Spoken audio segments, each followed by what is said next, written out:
the clerk remembers that a girl is out on maternity leave or something like that. That is not a clerk. That's a scientist in her own right. My apologies. I ain't gonna let you play that lady, bruh. I'm sorry. I did. That's a scientist in her own right, bruh. It's a woman of science. We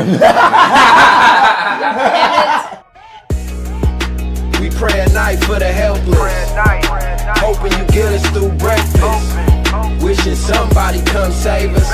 Black lightning's back, come to shock the haters.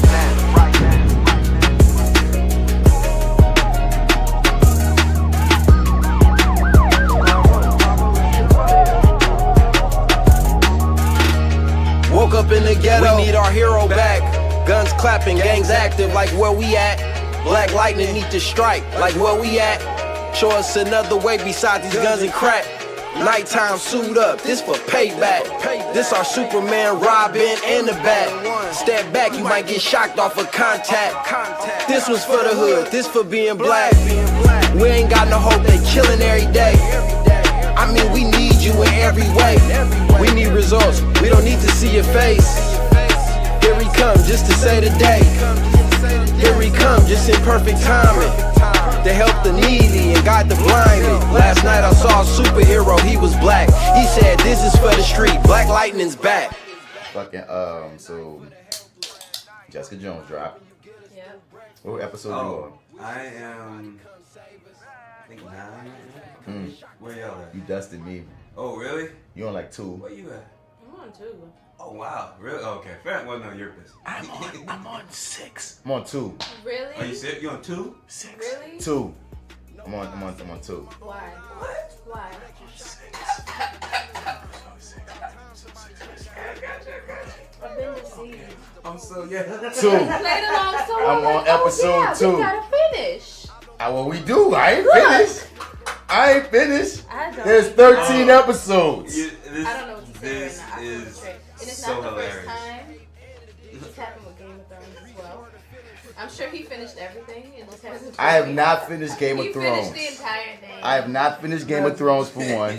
For 2, this motherfucker got blood on her hands too. Then dusted me in a couple of things. Yeah? Okay. Yeah. Which she dust you in? I just know she started something. I forgot what it was, and I got mad. I just remember being mad about it. I just forgot what it was. I'm not gonna remind you because you're gonna get remad. But she remembers. You see what I'm saying? Yeah, you know what She knows what it is. I just sat down one day for like 5 hours and I was like, fuck it. Went in on whatever it was we was watching, and I was like, "You motherfucker!" So it don't matter. Like Sometimes I said, it's hard, man. Sometimes the way they be setting these shows up now, it's like, I gotta go to the next one. You have to. And then it just auto plays. Right? Yeah. I mean, I'm a That's comic Jones, fan. though. I'm a comic fan, so she needs to understand that it's gonna be so natural in me to dust you with the. You lucky I stopped at 6. I could be done. You could be done right now. Son, I think I could be done too if it wasn't for like I'm watching another show too at the same time. I'm a night out, son. It goes up to like 5 in the morning, like the past 2 nights. Yeah. Didn't go have to go to work for the past 2 days until 3. Dude, I could be done. But you had to decide. I already said we're gonna review Jessica Jones. Yeah. We're gonna review the season, but we're gonna split it up in parts. But you would digging it. You were high on. I like it, but I like Jessica Jones. Right. But once again, because I like the character a lot. I love her so much. Yeah. She's everything. She's so refreshing. they have the same name. It don't matter. It don't We count. do They have have the same name and initials. I am her and she is me. Okay. Fair enough. No, I just made that connection. Mm-hmm. Slow. But alright, yeah. But so you're only 2. How you feeling about it so far? I love it. Loving it? I'm biased because I was in love with the first season, but I really like it. And So it you kinda, dug the first season? Yes. Okay. I did. How did you feel about the first season? Love the first season. Here we Okay. go, Marty. Here Right, we there we go. go. We move the pizza away. Uh-oh. Let me give you some space to get closer. Yeah, let me just get a Because little- it's sounding like you don't like the first I may season. get a little bit of my hate not on your pizza. Oh my God, I don't want to get into I it. just on the wanna pizza. say how much I enjoy the first season. Like not enjoy the first season. It just was slow to me. That first season was really really slow, and I didn't appreciate Jessica Jones the character Okay. in that first season. Yeah, I just didn't. I didn't appreciate it. And then like when we got to Defenders, I was like, oh wow, where was this character in the show? And then I realized that's the same character. It is. Just I don't know, the surrounding environment, like it just didn't. I don't know, it just didn't work for me. None of it really. And for some reason, Why are you even watching season 2? I don't But this season though, somehow everything kind of clicks, and I don't know what it is. If maybe I forced it in my head to work as a show. I think subconsciously you know that it's awesome. Maybe that's what it is. That's gotta be what it is. I think it's just like I said before. I think we was texting about this before. Right. It's noir. It's a noir detective show. You can't go in with a superhero mindset because it's not a superhero show. It's a it's show more based off comic characters, but it's not a superhero show. Yeah, it's more the drama, right? Which is actually that's something that my coworker was telling me. And looking at it through that because I think going into season 2, knowing that's what it is, makes it even more palatable. I haven't quite put my finger on what it is, and then I also want to do a second viewing before we kind of get to doing our review. But it's 13 episodes. I think we're gonna split them in 3s and 4s or something. Yeah, I just want to figure out what it is that sort of clicks for this season that didn't click for the first season for me, because it's all the same elements there. It feels like it's in terms of her supporting cast, most of it at least. But no, it's a different through line. Oh, you think that's what it is? She isn't as far as I am, and I'm not as far as you. Oh, okay. So I'm not gonna get into great detail. Right. But I just feel like the first one was such a thing about abuse and toxicity. There's so many things that go into that made it such a woman's story, and from the lens and everything. That sometimes maybe it was some things that you couldn't connect with because, like, you know what I mean? Well, Jessica, you talk your shit because you was like so in love with it. Oh, my bad. She chewing on pieces and shit. But anyway. I'm sorry. But I like, man, but when it comes down to, because, like, it's so funny how each of the Defender shows fall. White males love Daredevil. Mm-hmm. Right. Black people love Luke Cage. Yeah. Women love Jessica Jones. And there's this certain only, like, a niche section of white boys that like Iron Fist. Oh, like the mentally challenged ones? And they might well be. But it's like your average white man gonna watch Daredevil and like it. But it's like this nerdy niche crowd of Iron Fist fans that exists. And younger audiences. Younger kids like Iron Fist more than we do. I'm surprised that anybody likes Iron Fist. I can't. No, I'm gonna give it to kids because we even had a discussion. Nigga, Batman Forever and Batman and Robin are admittedly not great movies. Right. I really liked Batman Forever when I was a kid, to the point that even as an adult, I can't give it a full failing record. I know Batman and Robin sucks now, and even then, but back then I used to watch Batman and Robin as a child, thinking colors and coolness. Right. So if you're 12 and under, I like Jim Carrey. If you're 12 and under, I'm gonna let you slide on Iron Fist. If you're 21, 18 and older, you should have better taste. Know better. Right. But Iron Fist is terrible. There's this niche, like I said, this niche artist. But either way it goes, it falls where it falls. But how did Jessica Jones touch you before we get into the next set? So the first season of Jessica Jones, I liked it because it wasn't a traditional superhero show for this female sort of vigilante. I just liked how gritty she was, and I liked how the whole show is very female dominated, and a lot of the roles that you typically see male leads in, it was kind of flipped. Okay. Everything was flipped a little bit, so I just enjoyed that. I enjoyed seeing this sort of messy, multi-layered person and individual who's like a realistic view of what a superhero would really, really look like if there was a thing. Especially with the trauma involved as well. Right. Because that was such an interesting aspect of her character that, you know what I mean, you're not going to hear on too many superhero shows, motherfucker, I was raped. You know what I mean? Like, straight to the point. Straight to the point. So, it was just cool. It was a cool show to me. What you about to say? I was going to say that it's coming back. A brave show, I should say, but go ahead. Oh, the thing that kept me going with season 1 was Luke Cage. Because that was our first time we met him. We got introduced to Luke Cage. And I was really kind of riding high on that, and I was hoping for success in that regard. And that kind of kept me going with the first season, which he kind of comes in and then goes away. It really sort of turns into her show at one point. But it's kind of like they kind of tag teaming at some point in the show. Yeah, that was really cool.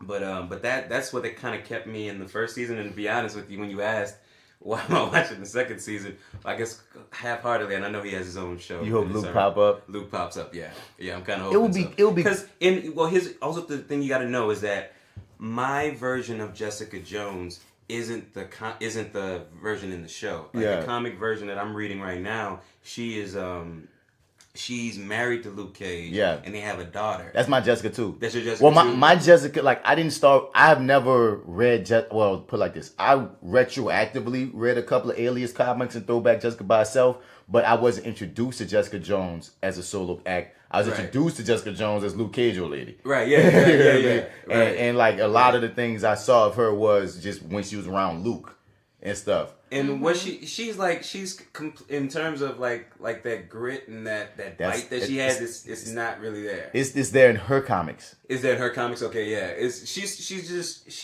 a and mother. It is there when she's going at Luke. When she gets pissed off at him. But that's like the joke. Okay, but that's the joke of Jessica Jones being a mother. Because if you get, like I said, when you go, you got the keys to the kingdom. If you go and read some old like Jessica Jones comics, it'll open up to you why it's funny as fuck that she's a mom now. Because girl, that's how she is in her comics. She's gritty. Yeah. She's a bitch. And like that whole window a nigga getting thrown through her glass window, that's straight from the comics, from the first season. Like she would throw a motherfucker through a window. So like it's just don't fuck with Jess. And that's why it's so cool that her and Luke had that chemistry and shit, because he tame compared to her. Like, you know what I mean? Right. Like, she's the one with the bite between the two of them. Even in the comics, like, you know what I mean? She get him together. And that's why it's funny. This big-ass black man is benign. That's his Jessica. They just kind of rock. Jessica and the kid. Because they bring him down. The thing about her character is, like, it's just like on the TV show how you know, she ran into Purple Man, Kilgrave. Mm-hmm. And she went dark. Basically, the same thing happened. Like, she was one type of motherfucker. She tried to be a real superhero. She had a freaking costume and shit. She used to fly. She tried to be a real superhero. And then she got caught by Purple Man, his name's Purple Man in the comics. We're going to that. By Kilgrave, you feel me? And then after being, you know, his slave and all that and doing all that shit for him, and this was for a minute, she was traumatized. Because I ain't wearing no fucking costume. I'm off now. I'm an alcoholic now. Right, shit didn't fuck with me. Like, so it's straight comic book shit with her. So like, yeah, I highly recommend checking her out. Also, The Flash is giving me headaches. Personally, the show. Yeah. Okay. You caught up on? Okay. I like the last episode. I didn't catch the last episode. I like the episode I told you got me amped. The one with the nuclear bomb. Right. Yeah. That was it. When you said that, I was like, "Oh shit, is somebody gonna die?" Because like that's kind of how it felt, right? Yeah. But nobody died, but it was just a good episode. Nobody died. No, it was a real good episode, but it rode the tense train. It did. Like from start to finish, and it felt so refreshing. Honestly, compared to what we've been watching. It felt like real stakes, right? Like granted, nobody died, but the stakes were real. Shit could have went down. Yeah. You feel me? And I fucked with that episode, but in this episode that passed, at a few cringe-worthy moments, I was like, okay, Flash, I need y'all to get it together. I didn't finish it. I started it, though. I kind of stopped right when the powers, you know, shift in the... Yeah, I know what you're talking about. Like that, right when that moment happens, that's kind of where I stopped. Check it out. It's whatever, dog. Right now, fair enough. Right. Legends of Tomorrow and Agents of S.H.I.E.L.D. are like, you know, they're like my most consistent shows, because Arrow have up and downs, you know what I mean? But... I know every time you still watching Legends? Yep, Legends is hilarious, dog. Is it? Okay, so how's it going so far? Because I haven't kept up since the crossover event. It's still good. Still good. Okay, still good. It's funny. Like the thing is, I'm glad that in terms of has it bounced back since because we lost old boy in that crossover episode, and I haven't gone back. We get Wally. We get Wally. Oh, I knew he was gonna. We get Wally. I fucking knew he was gonna. So I knew it. They made it right. You know, we lose Firestorm. We get Wally. You feel me? And Wally fit like a motherfucker. So the show's still riding, dog. The show's still riding. J.Steel over here, she don't watch none of them shows. She's like, okay, y'all niggas, y'all just nerding out on me right quick. Sorry, Can't Flash is black. Yeah, he can Flash is black, and now we about to get into Black Lightning. This is that actor guy, Marty&amp Bradford. You can find me on all your social media platforms at Mr. Bats. Spell that Mr. Outer, you ain't gonna find me. I'm representing the FlyWithBats Podcast. We coming back very, very, very soon with the original cast, but as usual, every week for reviewing that Lightning. I'm here with my folk, man. What's that? What's up, y'all? It's J.Steel. You can find me on social media at IamJSteel_. You can also follow me at my amazing, awesome food blog. Yum. Fat Girl Nola at Fat Girl Nola. And it's your favorite host, Marty here, MartyEdwards 504 on Instagram, Twitter, and Snapchat. Oh, that's and you can also find me at lowerinpictures.com. But don't you have another podcast that you're a part of? I was like, well, yeah, fair enough. Yeah, you can find me at lowerinpictures.com click on the Your30 tab. I co-host a show there, Your30, with Marty and the Arrogant Observer. Check it out. I gotta apologize to Arrogant Observer. I was supposed to catch his show on Industry Night.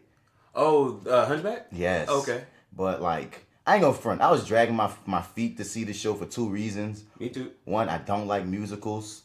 What? Except for The Wiz, Dreamgirls, the big ones. You cheater! You fucking! I said that. I'm like, did I say that? On your podcast, you said that. You said it. You did. And I thought to myself, my brethren, my no cheese loving brethren is with me. Yup. Yes. Oh, you don't eat cheese either? No. Yes. Yeah. No. See, you don't eat cheese? No. No, she does. I do, but not like. But how many people do you meet that don't eat cheese? My fellow Marty does not eat cheese. Everybody makes fun of me. Yeah. Yes, I get it all day. But anyway, son, I was like, yup, because I those full blown singing musicals. It's just like it's hard. It's hard for me, man. You gotta have some kind of talking. You gotta have some kind of talking for me to get the break. Because the thing is. They can be good, but it's like it can be good because I remember I saw Hair. Hair was good. And I was surprised, but I usually don't get into all day full blown singing musicals. So I was like, oh shit. And then Disney's Hunchback of Notre Dame is my least favorite Disney film of all time. So it was like, damn, bro. Like, so I'm gonna make this. I'm gonna say this straight up. I don't believe you. I don't have a lot of memories of that. Whatever the Arrogant Observer's next show is, I'm gonna go to it. Yeah, do that. The makeup, because I missed his last 2. The other one I missed for real because of business. This one I missed because I slept all day, and then I went to some other show on that Sunday, and it just all shit was all fucked up. I'm like, and I was gonna go to this one to make up for that one, and now, but why you being a hunchback, man? Like, oh, let the hunchback live. Arrogant Observer, I need you to get in a straight play. I need you to get in a play. Yeah. A play. That'd be dope. I'll be the first day like, yes, ain't gonna be no singing, ain't gonna be no dancing, ain't gonna be no music. I, for one, love musicals, and I think they're beautiful. And technically, if you like Disney movies, then, those are basically musicals. And they talk. I told you, I like talking musicals. They talk. Most musicals. No, there's a lot of musicals out here that sing to song to song. I'm not gonna lie to you. There was more talking in The Hunchback than there was in The Color Purple. Wow. Okay, so I would have been able to tolerate it then. Yeah. But I just hate that story too, man. But I heard y'all talking about it. Sound like it rocked. It rocked. Yeah, I dug it a lot. It because I thought it was gonna be like this kids thing, and it's sort of there's just a couple different choices I would have made, but it wasn't the Disney's Hunchback. Because it was just sort of the Hunchback of Notre Dame, kind of taking a few things from the movie. Disney's version was kind of dark. Just the story itself is very disturbing. Whatever. Ugly man lived and he didn't get the woman. So I felt some kind of way after having to sit through more songs than I ever had to sit through in any previous Disney film. That movie had more songs than any Disney film in history. And they were beautiful. No, they won't. It was so everybody had strong voices in the cast. So it was like nobody really was like, oh man, he's the weak link or whatever. Everybody kind of had strong voices, which was great. And then oh man, they all die at the end. They all died, so it's darkness. What? Like the Hunchback and Esmeralda died. Yeah, that's the real story. Yeah, that's the real. Kill everyone? Well, he kills the priest or the guy who's like over the church or whatever. The evil guy. Yeah, he throws him off of the roof. Okay, watch him throw him off of. He actually deserved it. He did definitely. Yeah, he deserved it. That'd have been intense. But and then they go into how and I don't remember this from the cartoon, but they go into like how his brother went away and had this deformed child, and like on his deathbed comes back to his brother and it's like, look, I'm about to die. I have my wife's dead, and I have this deformed kid. Yeah, I need you to take care of it. And the brother's like, all right, yeah, sure, I'll do it. And it's like, and it turns into that whole moment where it's like, I don't know, it was really dope how they staged it too, because he takes the kid and then the light is shining on the the dying uncle or dad, dad, right, or whatever. And as soon as he takes the kid and the dad dies, the light, dies on him and stuff, or the spotlight goes out, and it just shines on him, and he kind of sings to the kid and stuff. And it's real, it's real touching. Yeah. But it's not the Disney version. I think you probably would have dug it. Well, yeah. I think you would have dug it. I'm gonna see the next one that he's in, even though he was doing all these musicals. He's on a fire as hot streak, I'll say. Yes. Yeah. No. He really Big ups to Arrogant Observer, Lawrence Bubba, but god damn it, you fucking singing ass motherfucker! I just saw Raheem and The Wiz, and that was great. And that was great. How long do I have to just check that out? 2 more this weekend and next weekend. Yeah, cool. That was great, and I kept thinking about Lawrence and that bitch because Delgado? Is that Delgado? Because I was like, man, Lawrence probably killed his lion. Like, he probably killed the lion in The Wiz. The lion that they have is good too, but I just kept on thinking, damn, Lawrence probably killed his shit. I don't know sort of what the situation was. There was a couple places where I was like, well, you know what, you could have put him here. You know, you could have. He has a really cool moment. Like Lawrence has a really cool moment in there. I'm sorry, Arrogant Observer has a really cool moment in there. But yeah, there was a. Never mind. I'm not even gonna get into that. Let's get into the show. Let's get into the show. So I decided to switch things up to give us more longevity with our next segment, which is okay. What we doing? Peep and Pierce's principles. Now settle down, you two. I give it to you, Black Lightning. So so that's when, of course, we get into the comic book section before we get into the actual review of this episode. This was episode 8, right? I believe it was episode 8. And as usual, I don't know the name of the episodes because I never know the names of the episodes. It's becoming a running gag. I need to know the name of this episode. Episode 8, Book of Revelations. These intense ass motherfucking names. That's easy enough. All right. But yeah, I say now for Peep and Pierce's principles, we're gonna do one book an episode.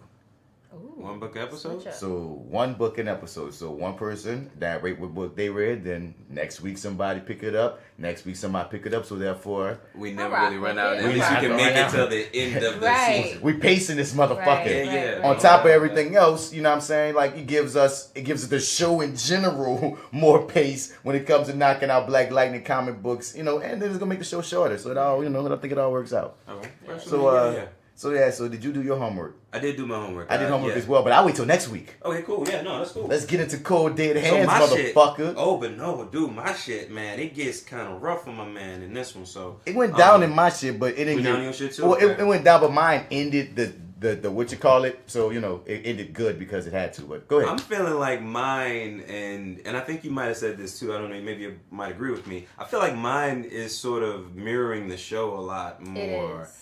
Because I'm seeing a lot of stuff. Oh, starting too, because remember, year 1 was the one that was basically the show. Yeah, pretty right, fair enough. But like year 1 has been the show. I guess so they're stealing a lot from yours.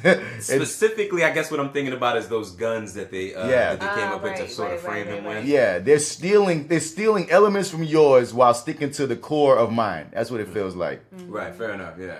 So I believe the last time we left, so. In this issue... Wait, hold up. So, wait. Didn't you do half of an issue once? Mm-hmm. That was half of issue 5 or 4? 5. All right. Yeah. Yeah, so it's because the next one ain't coming out for a while. That's right, what until it was. the 7th of next month. Yeah. Gotcha. And we was at the showdown. Boom. This is where we stopped. Right. Yep. Yeah. Okay. Tobias and Black Lightning. Right. So Black Lightning is following up a tip from a tip line that they put together for Tobias. Well, they're tracking down Tobias. Well, yeah, Black Tobias. So it looks very much like Luke Cage. But so basically, he gets a tip that Tobias is hiding in this abandoned building way out in the middle of nowhere, and it's not ideal for a whole squad of cops to go to, but maybe one person can get in there pretty quiet. So Black Lightning sneaks into the place. Tobias is surprisingly waiting there for him with these new nifty gloves. Looks like he stole them from the Runaways, but no, we won't cross over those. We won't cross. Shouts out to what's my nigga name? Damn, what's his name? We're on the Runaway. Oh, I forget his name. Something Hands or something. What was it? I don't know. I can't remember.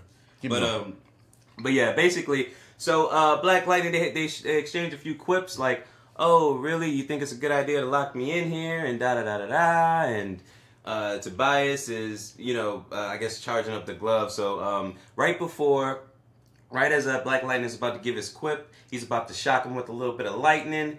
Somehow something goes eerie and he kind of shocks himself. And we find out that the gloves that Tobias has sort of messes with Black Lightning's his powers or whatever, basically. So whenever he tries to use his lightning, it fires back on him. So now he doesn't have his power. So Tobias, and he's been shocked. Yeah, wow. He's been shocked. So now he's getting beat down with these gloves by Tobias, and it's pretty brutal. He talks about the researchers, how there's a government group that's solely put together. Their sole job is to figure out how to take out metas. And he's like, they're very underpaid, but he got his own scientists together, paid them to come up with those gloves basically specifically for Black Lightning. Says that the researchers or the scientists that he has been doing research specifically on him, you know, over time, just trying to figure out what could be his vulnerabilities. And Black Lightning is like, I don't need no goddamn lightning to bust that ass. Hits him with a huge headbutt. Big ass headbutt. Strong ass headbutt. Changes the momentum of the fight for a little bit. Next couple shots we're going to see is going to be Black Lightning laying in that ass, talking about he doesn't need lightning to bust that ass. That's what he and he's said. insulted that you thought he did. Straight up. And so that's a big bit of a fight. Don't forget he's there. an Olympian. Don't forget he's an Olympian. True, now, I don't know where I am in my notes here. I'm just kind of looking at where we are there. I do have notes. I'm kind of... Yeah, here you go. Let me hold this for you. Yeah. So right now, so he's talking trash, but of course Tobias always... Oh, yeah, something that he says in pretty much all of his little quips here is Tobias always has a contingency plan. He always has a backup plan, right? Right. This cat, so he has this this sort of freeze gun, basically. So he freezes him, puts him up against the wall, and says that the next shot is gonna freeze him completely, and then he's gonna crush him, or shatter him, right? So my man from the sort of Asian Gambi. Yeah, Asian Gambi shows up, but he's sort of like a fly. He's a shifter. I'm sorry, no, he's a shifter. We find out he's a shifter. He actually He has has wings. Wow. Yeah. So he's a shifter. He initially, I guess, is some sort of little mosquito, then shifts into a real person, knocks out the hench person or hench lady. The comic book equivalent of, what's her name? Can't shoot. Miss Useless. Lady Useless. So while he does that, he distracts Tobias. So Black Lightning is able to break free, shock Tobias, send him down. My man over there, Asian Gambi, is talking so much trash. Yeah, you don't want to go too far, right? So he's talking so much trash to Tobias right there. Tobias picks up his freeze gun, fires off, pop, pop, 2 shots, hits one in the chest, looks like, and then the other in the head. Oh, right below that is a throat. Yeah, right looks kind of throat. right below the throat. Yeah, like so right below. Like right the there. trachea. Yeah. There we go. Esophagus. There we go. That's Yep. That's oh it. my God. So my man, Black Lightning, of course, is Usagi! Yeah, he's taken aback by that, or like he's distracted. So then Tobias has another contingency plan. Don't know what this is, but this whole place is wired for this specific battle. He's always basically what he's been saying to Black Lightning through this whole thing is, I've been planning this moment for a very long time, and I pride myself on being very 3 or 4 steps ahead of my adversaries all the time, right? So he's taking Black Lightning. This is basically a bitch slap beat down right now that's happening. He's basically explaining to him that his guns are not going to be going out on the streets. They're going to be sold to everybody. They're going to be sold to criminals of every stripe and color and all this stuff. Cops are going to want these guns now. People are going to want these guns now. There's going to be a global, demand for them, basically, right? And as he's telling this all to him, basically, he's like, you know what? I think he was saying he wanted somebody else to take him out or whatever, but now basically we end on him saying he wants to beat Black Lightning to death with his bare hands. Oh my God. Yeah. Oh God. And he's kind of. And then the comic goes away. Yeah. Now, and if this helps at all. And it says next, they were speaking to you, Marty. Look what they say. Long live the chief. Thank you, I appreciate you for catching that, brother. Yeah, bro. But yeah. So if this helps at all, this is issue 5 of 6. So the next one is going to be the last one in this mini series that's going on right now. So is a very down note to end on. It was brutal. Yeah, Jeez. very, very brutal. So, he just got his ass whooped. For several panels, just ass kicking with no powers, just. My girl said for several panels. Yeah, I had to go back and look at it, but yeah, so the cover was a spoiler. Then the cover was very much a spoiler. Oh, it is a spoiler because it's basically him. And a lot of times in comic books, the cover don't have shit to do with what's going on inside the comic book. No, This one said no, it does. And most of these have alternate ones too. Like if you look at the second page, there's always an alternate sometimes. No, this is about Bendis and Superman. It's a big deal though. Bendis is going to be writing Superman now. Bendis is a known Marvel comic writer, he's the one who created Miles Morales. Oh, okay. Black Spider-Man, and he was writing on that and a whole bunch of other characters from Marvel for years. And basically, DC was able to snag him, and basically because he was able to write Superman, so we about to see if he can make Superman, the shit again. That's why they're making a big deal. Bendis is coming, he's about to save Superman. But like Superman been on the decline lately. Just middling. Like he's had some good shit, and he's had some his numbers really been bad, but it's like none of it's necessarily been great either. Okay. It's just been all right. But nigga, you're Superman. Like you're supposed to be prestige, nigga. Like you're fucking Superman. What the fuck? Yeah. So hopefully, Bendis can make Superman some destination comic book reading, because right now, as usual, kind of selling comics is like on Marvel and of course general Spider-Man, but for DC it's Batman. Everything Batman related, Bat books about Nightwing, Robin, Batgirl, anything Bat related, Bat family related, I should say, sells like hotcakes regardless. Yeah. And they have the nice runs and stuff for other ones too. But yeah, hopefully Superman can bounce back. I'm not the hugest Superman fan, but I don't hate Superman. It's just he's me neither. He's just Superman. He's like vanilla. Like right. If someone gave it to you, you'd eat it. Might not necessarily be your first pick. But it works, you understand why it works for everyone, it's basic, it gets to the point, it's sweet, it's, Yeah, so vanilla. Yeah. And we're saying this as we're staring at a Superman poster, y'all. Yeah, it's kind of weird. That's random, we go for Black Lightning, and next you know, why the fuck are they talking about Superman? Who's Bendis? What the hell's going on here? Get to our Black Lightning review, and that's what we're about to do. It's coming. So, that was People and Pierce's Principles. Like we said, we're maintaining our promise to read all things Black Lightning, become experts in the Black Lightning. We will know all things Pierce by the end of this series. And when we read all of the comics, we're going to find some more. I got all kind of plans for when that happens, but it's going to be a while. It's going to be a while. You really? Because I was trying to come up with some stuff myself, trying to figure out what to do once everything kind of runs out. Because like you guys I think we're reading everything right now, right? Like to some extent, everything's kind of being discussed, right? But once again, now we have even more time because in the kingdom, as I pull this up, when you type in Black Lightning, there's just those four titles. Yeah. But the thing is, there's other things that he's been featured in. Right. So okay, yeah. Then I'm gonna get down to all things that he's ever been in. There's gonna be a nice list. I'm telling you, it's not over once we get through Black Lightning Year 1, 95, Cold Dead Hands. No. There's more. There's more.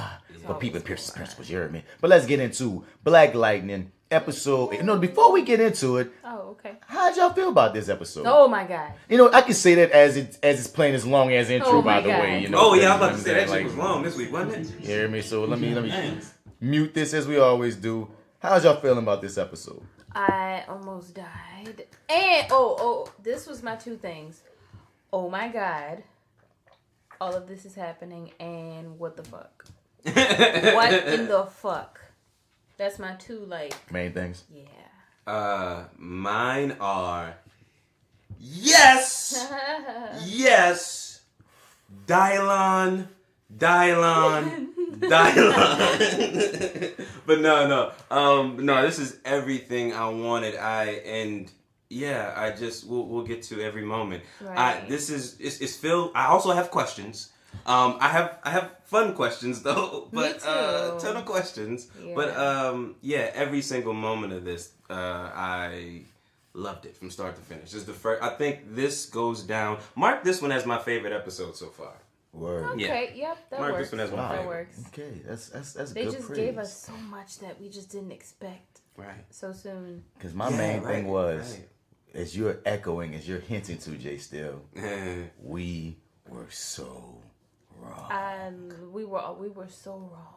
When we predicted we were the wrong. biggest thing about this episode. We were wrong. Yeah, no, right. But I'm happy. Gave it happy. to us. It just said They here. gave it to us. But we were sitting there it's gonna happen at this point. It's gonna happen at this point. And it's even just the way they set it happened. It just happened because I thought partner was okay. We're gonna get to it later. Yeah. We're gonna get there. But what was I about to say about it? Oh, and also, peep this thing that I'm hearing about. This contingency on the internet that I never necessarily never saw. But there's people who say that Anissa can't act, and they got some people who say that Jennifer can't act.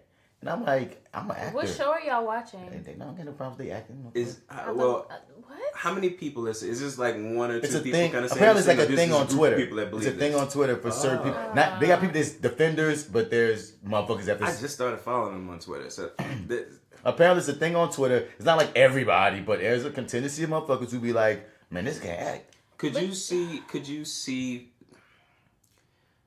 I could see somebody maybe this brand not being for them, maybe. CW. But to call it bad acting, I think is wrong. Yeah. But to maybe say that just doesn't work for me. Okay, I can maybe see that. I could always, but that's the thing, dude. That's for the show. If you don't like the show, if you don't like the tone of the show, if you don't like certain, if you don't like the vibe, fine, it's not for you. You heard me? But that's a strong thing to attack an actor.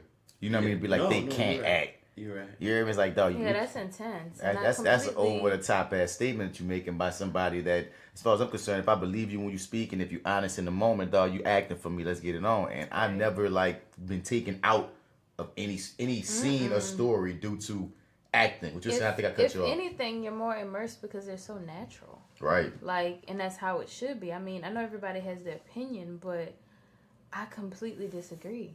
Me too. Like, as an actor, like, all of them, like, I just appreciate how natural and not forced and how believable. Like, that's what makes the show so good, is that you can really get lost in everything that's going on because you really feel like you can relate to these people, the way they move, the way they react. Yeah. Like, it's natural.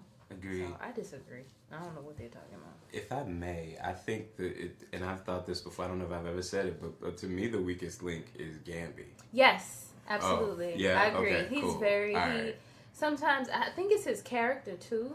Yeah. But I think the actor, like, I don't know, but maybe that's what they want. The super whiny, emotional side chick. Like, he's very annoying.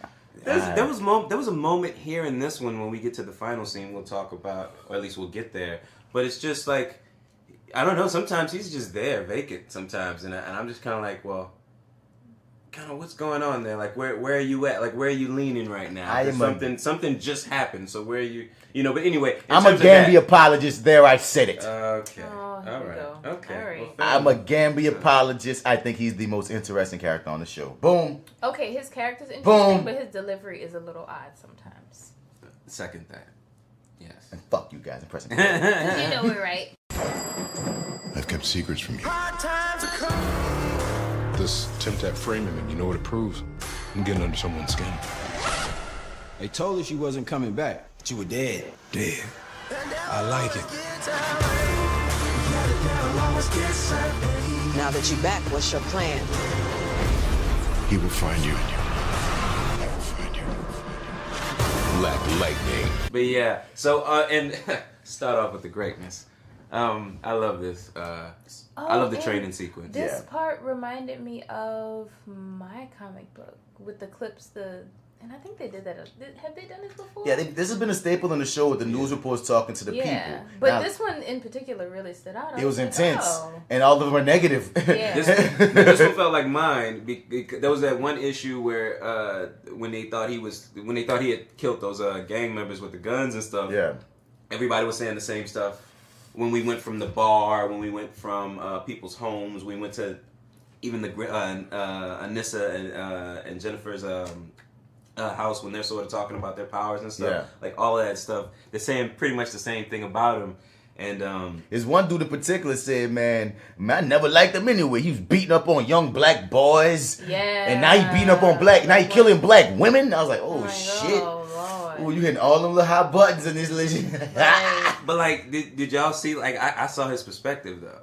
He's like, now that Black Lightning's back, all he's doing is beating up on black, that's what it seems young like, black men. they don't really know what's I can understand why he would think that, not knowing as much as we know as viewers. Right. Yeah. And once again, that's the way it goes for celebrities. It's the way it goes for news these days. You know what I mean? People going to comment on shit without knowing the whole spectrum. So I'm not hating on these people for having the issues. I think it would have been a little better, a little less on the nose if they would have had some positive ones in the mix of the negative ones. But I understand for this purpose of their story why they want to hammer home. No, shit's bad for Black Lightning right now. He needs not be a fugitive. These motherfuckers fucked with Lady Eve, and it seems like you killed a black woman in the community.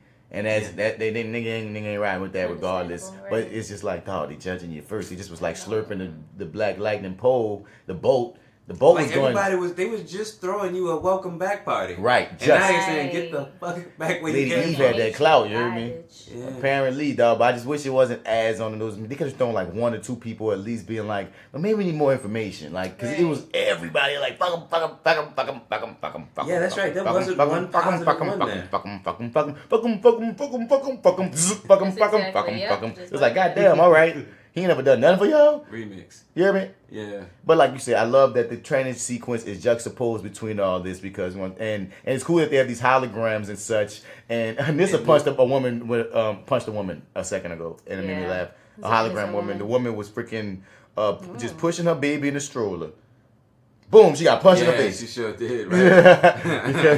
And that's something Jefferson trying to teach her, bro. You gotta peep your surroundings, man. Like Liam Neeson told Bruce. I'm like, who is paying for this shit? I'm like, look at this training sequence. Like, you got this digital shit walking around and his ass too.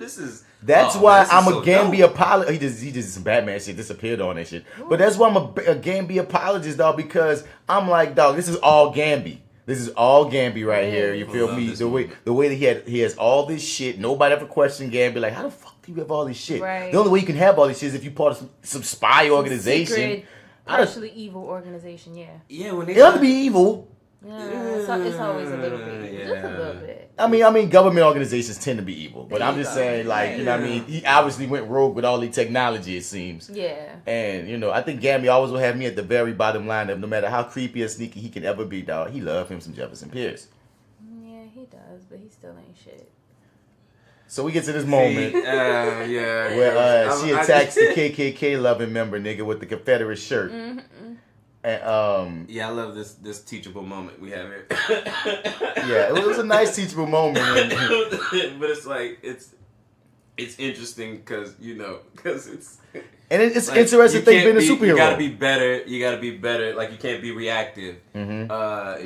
It's like it's more like you can't be biased. Because the only reason you can't be biased. The only reason she broke that hologram leg and face just now with her fucking feet is because she saw the Klan and she a black woman and she saw a freaking Confederate shirt and she said, look, this nigga was walking up on me with his Confederate shirt. I'm black. I'm gonna hit this stump on his ass. And nigga had to let her know, like you said, bro, you're a superpower being, dog. You can't just be breaking people because you don't like what they into. You know what I mean? We superheroes for everybody. If you want to save the black people or you want to save Freeland. That's basically what he's saying, right? And you gotta, like you said, you gotta be better than us, Marty. I'm tiptoeing around like. I wish the people listening could see both of my co-hosts' faces right now because J.Steel over here looking stoic like shit. That nigga would have got it from me too. Yeah. And Marty over here trying to play with his words because he thinking shit the same motherfucking thing. Yeah. Right. Yeah. I am playing my way. I'm trying to figure out a way like to make this like it's like a conversation that should be had with some cops. You know what I'm saying? Or people in position of powers and like that. And people in position of power like that. I mean, that's all. I was just trying to figure out a way to say that. You mean in a country when a lot of these police stations just recently got rid of their target practice being black men images? You mean in this country? Right. This country? Like this is just a few years ago. We was reporting this on the FlyWithBats Podcast that some freaking police precinct was found had like you should have the freaking random ass dummy like what I mean right. Not no particular person of any ethnicity or background right. But they had like black men pictures of black men and shit like doing gangster shit but they black men and like they got outed and stuff. This was years ago but still it shouldn't be this recent, but I had a podcast when I reported this. You know what I mean? My podcast was 2-3 years old at most. You know what I mean? So trippy shit. But yeah, this is an intense training sequence that I wish they would give to the police department in Freeland. You know what I mean? Right. My God, because they need it. This goes back to like one of those things people pick on Bruce Wayne about. They'd be like, with all the shit that Batman got at his disposal and all the money, if he just helped out the GCPD a little bit. Y'all could do so much together. Like, you know what I mean? Without even being Batman, dog, it's Bruce Wayne. He could throw some ends at them and throw some technology at them that make them better. Right. Like, this little thing here can find fingerprints. But I guess it gives it to the caveat of they always are corrupt departments. Gotham Police Department be corrupt. Right. Freeland Police Department. It seems like Henderson's the only nigga of any goodness. Is he? Yeah. Is he? I think so. He's he's got an answer to some shit after this episode.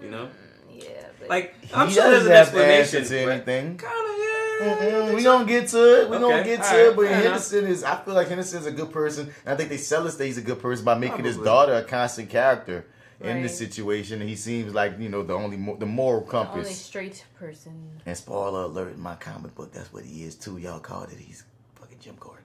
But anyway, we have Jefferson's teaching in this. You got to be better. You got to be honest. You got to be reflective and shit. Because I don't know if this was in this one, but I know at one point in this episode, he told her that real. If you breathe at the wrong time, nigga, you going.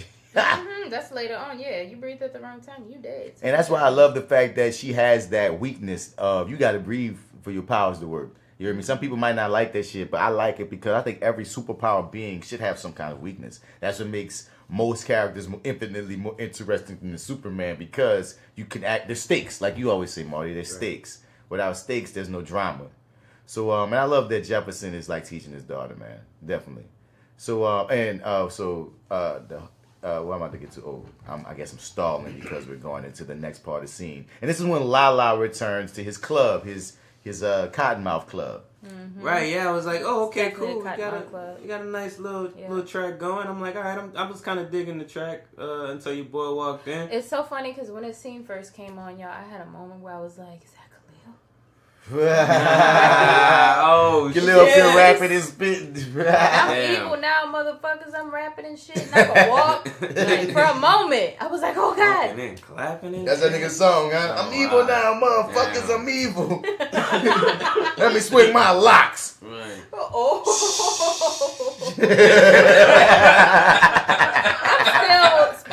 I'm still okay. So as we get into this scene, Lala's returned to his club and everybody's shook because they heard this nigga was dead. And he know what they heard, but he's asking them to tell him. And I think he said the G'est shit ever. They say, what you heard? That I was dead. And then they asked him, so what happened? He said, so was you dead? His gangster little partner asked him, and he said, maybe I was. And he walk off. Yeah. Some shit. Like, he's a creepy, dude this whole way. Like, those two, man, I couldn't have been in either one of their shoes, man. Nah, dude, because this, I had to find a new line of work or something, a new boss. Especially later. Especially the Fight Club moment that happens later. But, But, one thing I found out in the comics, man, apparently there is a character that can be traced to having the souls of his victims become tattoos on his body. I think his name is Tattoo Man.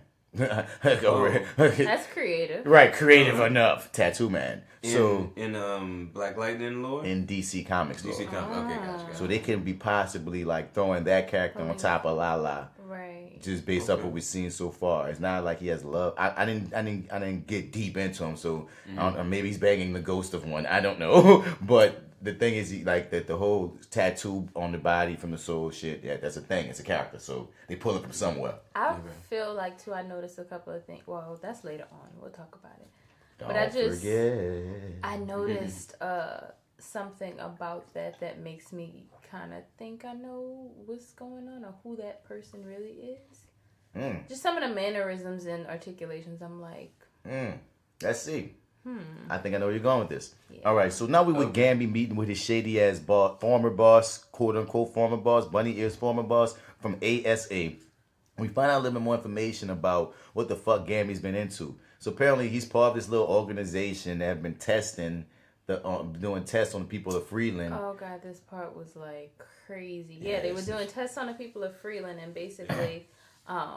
I don't think fully explain everything in this meeting, but we eventually find that out that they was testing the people of Freeland. Oh yeah, that comes later. Which is scary as fuck, given the history and context of how just the Tuskegee experiments, how what happened to Roosevelt, things that be happening to black people in context of white people in the government in this country. To have this be a part of the storyline of we was testing this drug on black people because it's a mainly black fucking city from what we've seen by all accounts. Yeah. Right. We've been testing black people to see if we can find out this information, and now we about to, kill them. They should be happy that they're part of our experiment because he called it God's word because otherwise, what would they be doing? What would their purpose be? We're giving them purpose and direction.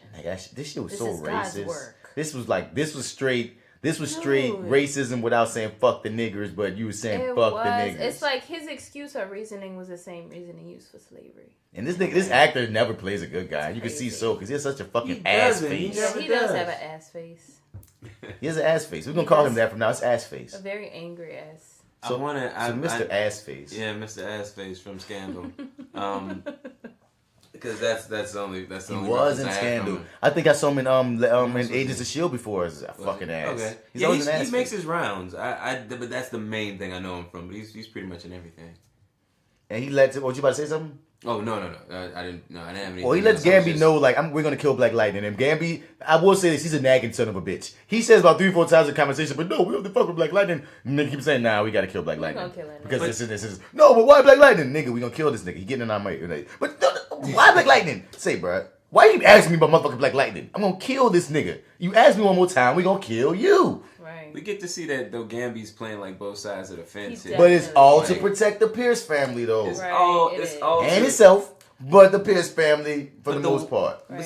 As we see, though, I feel though, as we see how he's playing both sides of the fence here, especially after that scene, is that at some point you have to know that you're gonna have to make a decision. Man, that's what the between them and the Pierces. But I think that's what the arc of this episode is, because the thing is that really basically comes out is like. He was part of that organization before even meeting the Pierces. He came here because the organization sent him here as an undercover, befriended Alvin Pierce, Jefferson's dad, and didn't even expect to befriend this man. He just doing his job. So it's like I can see like in this episode especially I can see how you got caught up, Gambi, because you came here on assignment. You're a spy ass motherfucker. Right, you hear me? You got soft hearted. Decided to. You did when Alvin died because of that. You took in his kids and you found out his kid got goddamn superpowers and you like damn. I understand why he couldn't necessarily tell Jefferson because dog, it's my job. I'm a secret agent, nigga. But he couldn't tell them because it's gonna kill this little kid. So it's like, rocking the hard place. He been playing both sides to just make sure everything together. So remember, Lady Eve was seemingly, I guess, part of this organization that she just turned evil. And that's when she could kept up a front like she was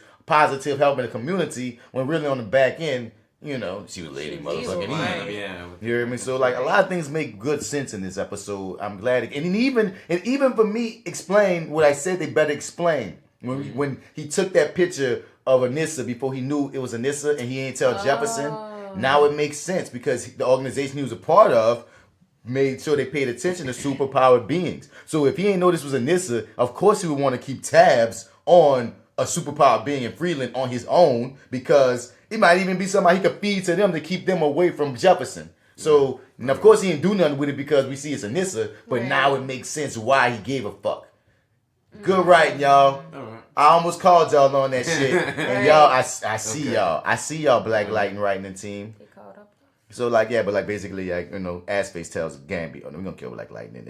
No matter what you do, he's gonna die. I got people coming. If he uses powers, he murked. It is what it is. He's in our way. He's in our way. We want to keep on testing these people. This green light is part of our experiment, which is very interesting. That's what he did say, right? Green light was on them, right? Right, green light was on them, and Lady Eve got it out on the street faster than anybody else that they were. And when you think about the hoods in this fucking country, when you think about how crack hit the fucking hood, there's so many allegories to be present in fucking government white ass face racist motherfuckers talking about they doing God's work by testing shit on black people or just destroying communities for research. The more you talk about this episode, I'm like, I'm gonna double down on this being my favorite. I mean, maybe you should double up on the real shit of it, dog. It's real shit. For real. I'm digging. So we over here with Lynn and Jefferson. And what's going on here? They cooking their family breakfast and Jennifer not there.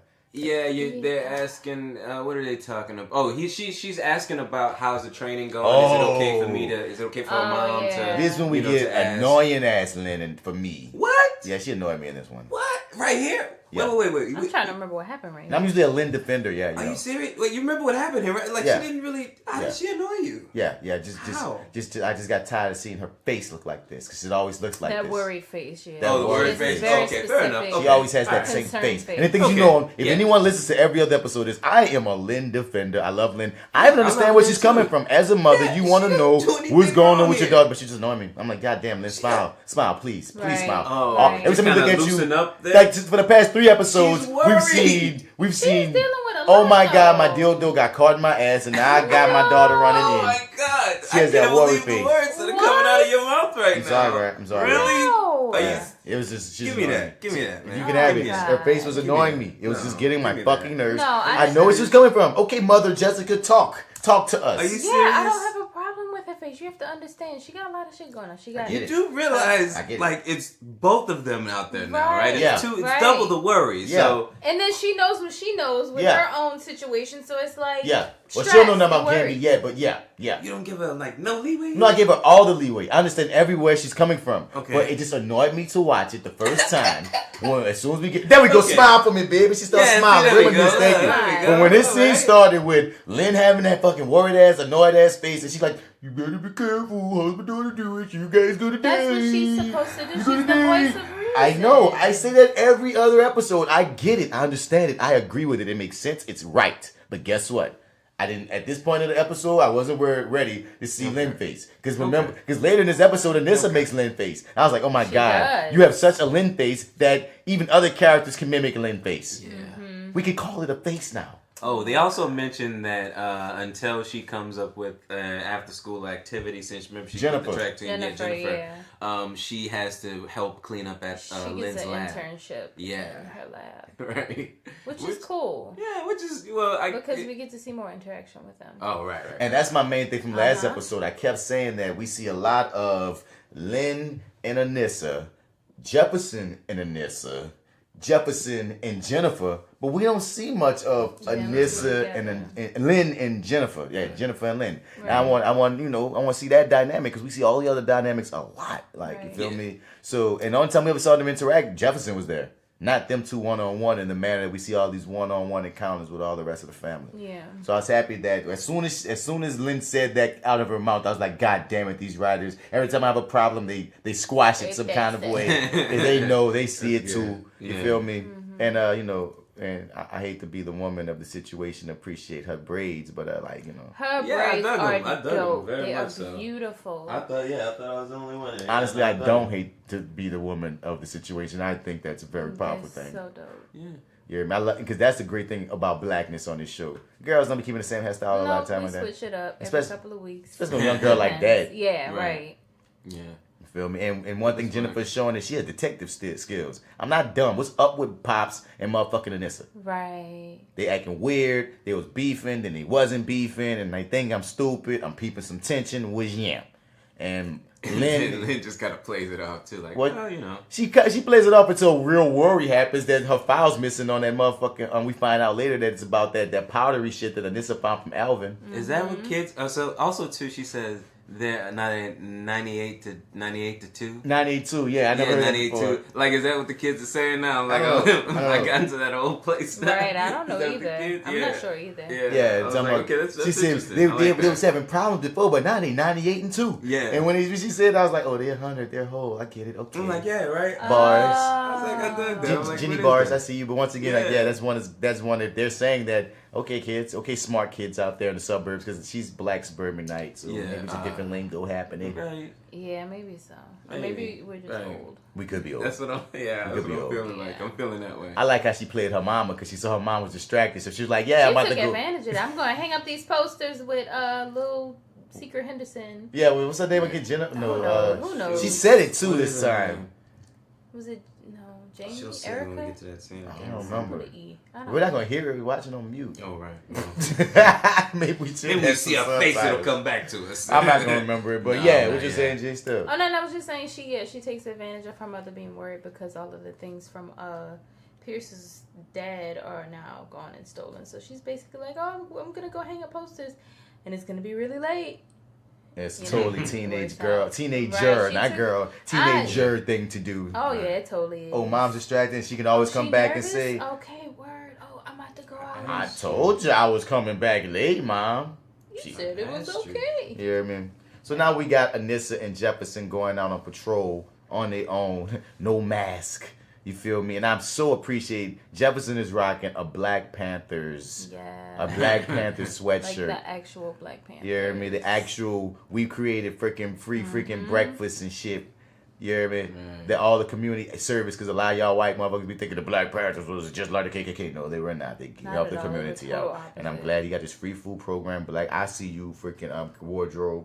Y'all did that. It. They did do that. That was awesome. Meanwhile, Gambi is telling them how it's such a bad idea for them to be here because he feels they're closing in on his bullshit. Right. And we didn't set the stage. So Anissa and Jefferson are Gambi are breaking into the funeral parlor to inspect the bodies of Lady Eve and the Blasian twins that all got murked by those guns. And this is a cool moment too. Yeah, this moment is really cool. It's sort of like it kind of mirrors what he talked about with Anissa in the beginning about not being reactive and knowing how to control her powers and use them without being completely destructive. Yeah, they find a point. They find what Gambi made a way for them to find where they could avoid all cameras. So they're doing this back way, and they found the wall that they need to break down. And like J.Steel was saying, they found a way to. Her name is Keisha. Okay, Keisha. Why we forgot Keisha is the girl name? So Keisha Henderson. All right. So back on this. They found the wall they need to break down. Like J.Steel said, she has to choose. He asked her. He's like, okay, how much power you about to use? And I think he was trying to say use a finger and then go a little bit up. And she broke the fucking wall. Yeah, she still did exactly what he did. So we had to get there though. Yeah, you had to learn. She had to learn the levels of her power, and I'm glad he's sidekicking the hell out of her and getting her together. You know what I mean? Because she needs it, but that's just the natural way of things. That's what makes the end of this episode so much more impactful. Right? Because it's like, nigga, you're just getting to the groove of one sidekick, and now, they're gonna have to put ball of fire on their hands. Because at least with Jennifer, she's not legal yet. How we gonna practice with the digital people running around now? I don't know how they're gonna do this, but they're not gonna allow her to do this shit. She's gonna do some other shit. So they find the bodies. They realize that the Blasian twins were twins, and then they get to Lady Eve's body, and Lady Eve looked like shit. Oh Lord, Lady Eve looked like a balled up piece of burnt tissue paper. Just oh my God. Oh Jesus. Oh God, man. Every time I think about Lady Eve, like all I can hear is that daggone song ringing in my daggone head. It's just. Yeah, from the last episode, the girl singing from the blue. Yep. Yeah, man. I'm just so mad that they wasted Jill Scott. Like you saying, J.Steel, you feel like she's coming back, but even the theory that you think is happening still doesn't bring us back Jill Scott necessarily. Jill Scott is gone. You know what I mean? That's what I'm saying. Because I think I'm seeing where your theory is, but it's not gonna bring back Jill. No. And I want Jill to come back. The essence of Jill Scott was swagging this role. She was. Yeah, that kind of blew me too. I'm like, wait, why are we killing off Lady Eve? We need Jill. No, we need Jill Scott. So Anissa realizes remember she's a med student, and she realizes that Black Lightning couldn't have done this because of the way that if a person that gets struck by lightning, the way their veins and the scarring will look is in a certain way that is not congruent with the wounds that are on these people, which look more like burns. So that fact alone, and since Black Lightning has never killed anybody, that also frees up the fact of, nigga, you can't prove that I even did this shit, and look, my shit wouldn't have done that shit. So good job on Anissa showing like, yeah, woman, you made for this because you have a certain set of skills. Right. And then they particularly work, and Gambi echoes that, Oh, the scene just annoyed me because Gambi is just such a shit face. What? Y'all gonna leave my girlfriend alone. I just hate him so much. I'm sorry, I don't hate him. He's a complicated character, but it's just... Yeah. He's sitting there all whiny and puppy dog guy, knowing that he ain't shit, knowing that they're doing all this. Oh my God, y'all sipping the same tea over here, man. What's up? I'm not sipping this anti-Gambi tea. You are. Anyway, no. I'm hard on Gambi normally, and I dug him in this scene. Like, what she said. No, Marty's the referee. This episode, Marty the referee. Like, why you guys going in on real people having moments? Yeah, man. Like, this is my favorite episode. Stop. So what's going on now? Favorite episode, man. Okay, so she is. So Lynn was, when she was at the lab, when she got distracted, she realized that some papers were missing. So she turned in that little vial that she found in the other episode, and she's I guess following up to see maybe the one that Elvin had. Yeah, the one that Elvin had, right? Papa Pierce. So she's following up on to see if if it had been analyzed and processed yet.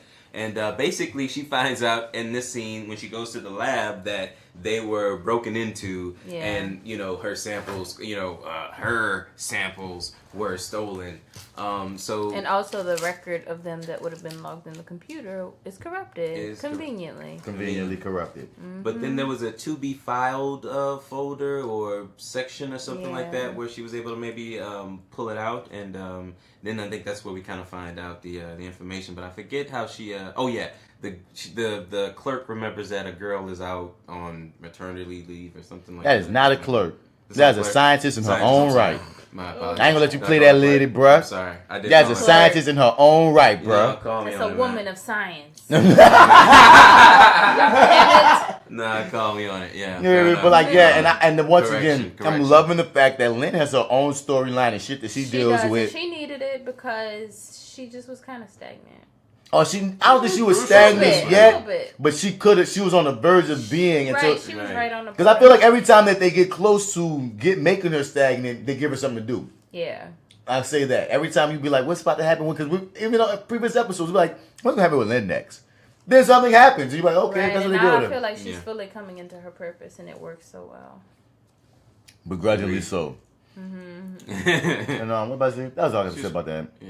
She was crucial. She's crucial too. So now we get to this epic scene. Oh my god. I have to say, I saw this going differently. Like, I thought it was setting up for the friend to get hurt. Me and too. First and foremost, fuck Keisha. Fuck Keisha, bruh. Whoa. Fuck her. Whoa. What? Why, man? Why? Keisha was stupid. Now, granted, but come on, they framed I this need one to die. Anyway, I need one of you to answer me, bruh. What reason? Look at that wall. Well, we know. Like, what reason on earth do you need your picture? Like, what? Who is gonna see that and think, "Oh man, this is you can't even read it. You can't even read the sign from that high up. No one can see it. You can't even see that shit. They framed this whole thing, which is why it's so for weird. her to you fall. get a piece of a point off for the fact the obvious you did this to set up a moment. Don't make me. I'm sorry. I'm sorry, dog. That gets a point off, or at least a half of a point off. It was obviously setting up a moment. You've lost the point. And there's ways to do that, but this point was just so unrealistic. It was too unrealistic. Come on, give her another reason, or do something else. Make a car be about to hit Keisha or something. You understand? You want to raise the stakes to lead up to this epic big moment that we all love, but I gotta say fuck Keisha, and I'm not really saying fuck Keisha. I'm saying fuck the writing of Keisha. This is all on whoever. It's on the writers. So my bad. I don't mean Keisha for real. I'm sorry, boo boo. Get your money, do your thing. But straight up and down, dog. Come on, they could have, and it was drawn out so long to the point of cringe. You like, and then you just fuck. Like, we're gonna put it right here because look how far up she's going. Right. Now, I love the swerve that she didn't even hurt herself. I like that too. That was kind of like, okay. Once they got to the point, they were like, okay. Because they used it all to just take us off balance that Jennifer's powers finally emerged. Finally. This was just trippy. I wasn't ready. I screamed, literally. I was not ready. Oh yeah, I nerdgasmed. Wasn't ready at all. Dude, and the effect looked so cool. It does look cool. I was like, oh man. Her eyes on fire. Oh man. She brought the phone up. It was so cool. Yes. Let's go, Lightning. Yes. Oh my God. Oh man, how are we gonna do this? Yeah, and then the poster says keep calm and vote Keisha. Keisha good, but I'm saying the poster says keep calm. It's like meta as fuck telling you, Mom. You just did some super pod shit. You fried her posters and your phone. Jennifer got her powers early. How do y'all feel about that? I'm so happy. I'm just so happy. I feel so fulfilled. I'm so thankful because it leaves room for so many other things to happen and progress. Because this easily could have been like second season. This like we predicted. We thought this was gonna happen. This could have been, something. And to give it to us now, I'm just like, oh, now where is this going? Like, what does Jefferson do with two superpowered daughters? Right. Mm-hmm. Well, you awesome things. Build your super team. This is everything I wanted, and I had no clue they were gonna give it to me so soon. This is I don't know what to say. Yeah, it just was like Christmas coming. Right. Like 5 months early. Right? It's like, oh snap! Did I go into a coma and wake up on Christmas Day? Right. This is dope. I like this. Can we do more of that? Right. Please, can you give us more? Can I hit the fast forward button again to get to the good part? But no words can't describe my nerdgasm. I'm just happy. Yeah. I'm just very happy. Mm-hmm. Now I'm about to come with the hammer and kind of fuck with y'all shit. Oh shit. I just got a question I gotta ask. Even though I was just as amped, I'm still just as amped. Seeing it again as it plays right now. Got me amped again. But y'all gotta answer me this, bro. What's that, Grandpa Grumpy? How is her powers just surfacing now? If Anissa didn't come to Anissa, it was like over 21. Yeah. And something shook it out of her on the slick. Jennifer has been in situations that could have caused her to manifest power. She saw her boyfriend get shot. She got kidnapped. Niggas got shot. Oh no. You know, okay. That's writing. You hear me? So yeah. I'm not saying it's the worst, but I'm just saying because I explained Anissa's away because I was like, okay, maybe because she made 21. But this 16, 17-year-old Jennifer, why is her pop? So that makes me wonder how come Anissa's didn't pop earlier? Or is it just like, it's just different to different people? It's just kind of convenient that hers popping so close to her sister's popping, unless it's part of what's going on in the water, Freeland. Or maybe Anissa getting her powers, that interaction may have spearheaded Jennifer's, them two being close as sisters, maybe, Right. That's not entwined. I mean, maybe some just sort of connection. Let's say some like radiation that we can't see gives off of superpowered people or whatever, and maybe they were born immune to Jefferson's, but I guess with Anissa's popping off, maybe might have like made Jennifer's manifest. I don't know. I'm trying to go around the world in 80 days to try to figure out. Because you could have waited on Jennifer, and this is a thing that was going to be inherent in it anyway. And it's just an inherent thing that you got to just accept because you got to have Jennifer and Anissa with powers. It's not the worst writing thing ever. You had to get it done. I fuck with y'all niggas. I'm not tripping. It's just one of those things I noticed. I'm saying I noticed. It's not a problem for me. What reason outside of just having to hold it off? Son, we're watching a show about a guy that shoots lightning bolts out of his fucking hands. Right. I'm going to give leeway to goofy shit at times, nigga. Right. Like, look what we're watching. You know what I mean? Come on. I'm not going to trip out. I'm just saying I noticed I can be one of those. So, right, it does. I second that, but wow, yeah. Thanks for bringing that hammer down. But no, it was an amazing scene. It was great. And her powers are better than Jefferson's. Yeah, they are. Her powers are really freaking cool. I like the red lightning or the orange lightning or whatever that is. I like the scary eyes, looking. It's like so fire. Now we get into the Fight Club scene. And this is when you should quit working for Lala. Yeah. I'm like, yeah. This scene was weird because this dude was talking to himself for like a good 10 minutes. I'm sorry. As soon as you start. You talking to LaWanda. What you talking about? Yo, we gonna have to kill him. Ooh, Lala. Y'all know we going to kill him. No. Y'all know we going to kill. No, listen to this moment. He died once and came back. My nigga. I'm not going to try to kill a nigga that died. My nigga. Let me tell you something. If you are driving and my nigga is talking to somebody who ain't back there and telling him to kill you, and he got to talk to the person who ain't that down from killing you. Yeah. We going to kill that motherfucker. No, I'm just saying. I understand why you would want to kill the motherfucker if you're the driver. If you're the driver, but if you're the passenger, we at least try. But Marty, if you're the passenger, could you understand? Since the passenger wasn't threatened, I'm like, we gotta ride or die. Nigga, come with me. If I'm gonna come over there with you, time out. No. Passenger's safe. But the driver's not? LaWanda was specifically saying, kill the driver. If you're the passenger, I'm not saying it's a real nigga move. I got you. I'm saying you should understand if you're the passenger, why you like, well, look, this nigga already died, came back, and has not threatened me. I could just disappear. If this nigga gonna kill this nigga, he gonna kill that nigga anyway. Right. Because what happens if you kill this nigga and he come back again? He don't remember where the fuck he came from the first time. They don't know that. Oh, right. Fair enough. Okay. All they know is I heard Lala was dead, Lala back, and when I asked him about him being dead, that nigga told me maybe I was and walked off. A nigga tell me that shit, I ain't fucking with him. I'd be scared shitless, but. What was the one I didn't even talk about? We just clowned the scene, and it was a great scene. It was intense. It was Fight Club. She talk about how she don't trust the driver, and yeah, she was just trying to convince him to kill. Yeah, what else did she say? Was she saying anything else? She talking about. I think this is when we kind of find out some of the fact that he don't remember that much, Because in both of his other scenes, we get little bits and pieces of. He don't really remember that much. And in this scene specifically, her mannerisms and the way she reminded me of Lady Eve. So that's your thing. You think that LaWanda is really possessed? She reminded me of Lady Eve. Like, I kind of had that thought when we had that weird ending with the, at the very end, do you believe in the resurrection? I was like, oh, that'd be cool if it was a...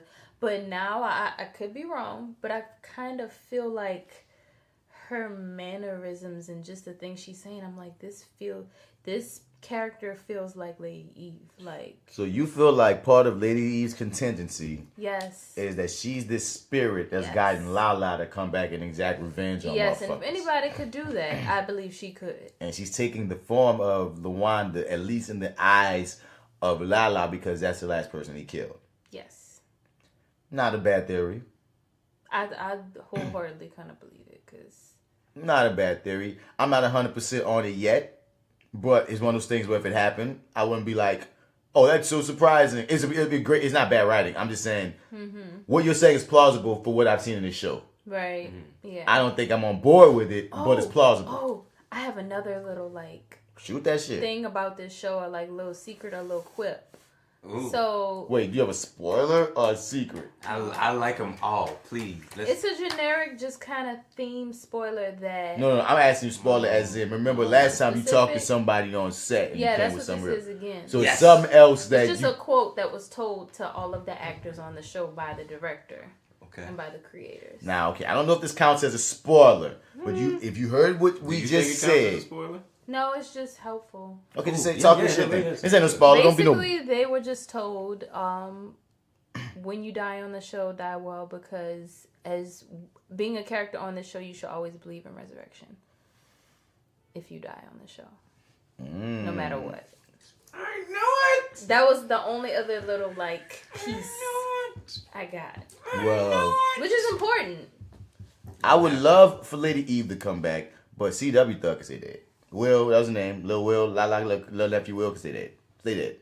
We don't get him back. God, why on earth would they bring him back? Wait, bring who back? CW Thug, Lala nephew, Lala cousin. The kidnapping. The one with the hair? Yeah. I hated him. Yeah. He needed to die. I'm just saying, as soon as you said that quote that the director said, I just thought... I don't think he meant him. He probably told him leave the room. He probably was... He sounded like even better. Not you, boo-boo. Go ahead. I was at a quick flash of everybody that died in the show so far. Not him. He could stay there. And he just stood out as somebody... Yeah, we don't get a resurrection. Niggas said, believe in the resurrection. Then he looked at that actor. But not you. Important to him, but not you. Will, you gonna stay there. You're gonna actually die. So that's interesting. It's interesting. Yeah. We'll see where it goes. I was just gonna say that your theory gives me hope that we may actually see her again. Jill? I hope so. Because she could be putting on the rules as LaWanda and then revealed to be Jill. Yeah, because if I feel like if Lala's body comes, his actual body comes back, then maybe at some point we could get some, maybe her body back again. You don't think so? I will stick to this woman was embalming a person alive. Do you believe in the resurrection? She is not dead. We're going to get back Jill. I believe we're going to get back Jill. I don't know if she's LaWanda, but I do believe we're going to get back Jill. Right. I'm with that. I'm with that. She's among us. She's among us. So now we have this scene where Gambi's being extra whiny. I'll give you guys that. He's trying to talk them out of continuing the research things going on because, he said, you don't have your mask. You're a fugitive, and you're a fugitive right now. And whoop-de-woo and... Black Lightning and Thunder are both saying, no, nigga, we need to find out more information. He said, let me find it out. And they're like, no, nigga, let us. And he's getting more and more obvious that he has something to hide in this whole situation. He makes his point, though. It's like, well, you know what? Gambi is capable. And it's like, I heard that there's a bounty on your head. And he just hears all kind of things. It's like, I mean... He's trying to be helpful, but he's just... Wait, pause. I don't want to shit on this moment. I like how Jefferson is always testing Thunder. I mean, Anissa. She's not Thunder yet. Anissa. Because even in this situation where they're talking to Gambi, he goes, hey, how do you think you react to, radiation? Do you think these kind of fluids will burn through you? You know what I mean? She always say, I don't know.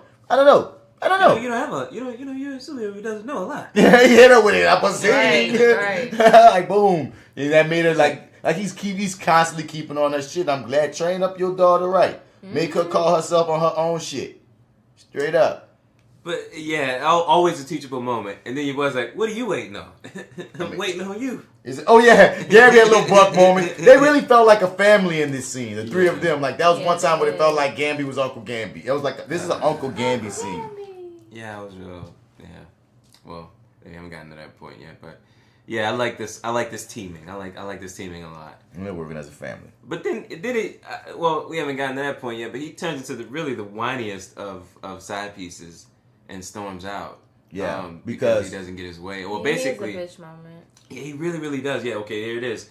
And this is just because he wants Black Lightning to stay hidden, or Jefferson really to stay hidden in general. So he gonna get murked by Assface. Right. Yeah, but it's like you gotta kind of. You just gotta let him know, dude. But that's what's happening, though. Right. Yeah. That's what he's realizing. To that. That's what we lead to. If he didn't tell him at the end of this episode would have lost a whole other point because what you're saying. Right. But everything in this episode led to that, so that makes the episode even better because we see the struggle. You see, Gambi, you cannot control what's happening. You can't control Jefferson. Yeah. Jefferson laughs about this later. Right. Oh, he just gets like that when I don't do what he want me to do. Haha. You like what I mean? He joked out he like he storms out all the time. Yeah. Right, oh, wow. Okay. That's just the old Gambi whine. Yeah. White Gambi, he'll be back. He'll be back. He'll be back. Yeah, he good. I'm good. So now we get with Lynn, and Lynn is what's going on here? J.Steel. I think this is the point where Lynn has the DNA strain for. It's like a model on her computer in her lab, and basically she finds out that. Green light was derived from what am I trying to say? That powder sample. They have it up there conveniently. The powder sample that Alvin Pierce had was the vaccine they used to subdue black people. I don't even think we got to that point. We get to that point, but it affects green light because green light was kind of made from it. Right. Yeah. So green light is a derivative of this little powdery crystal method looking shit that Alvin had, but it's also the cure at the same time. But we find it out later. Right. She just found out it was a match. So now we got father and daughter in the woods. And that's when Lynn calls him up to let him know that something up with this shit. Right. And they found a location from Gambi where the guns that killed Lady Eve was stashed. Right.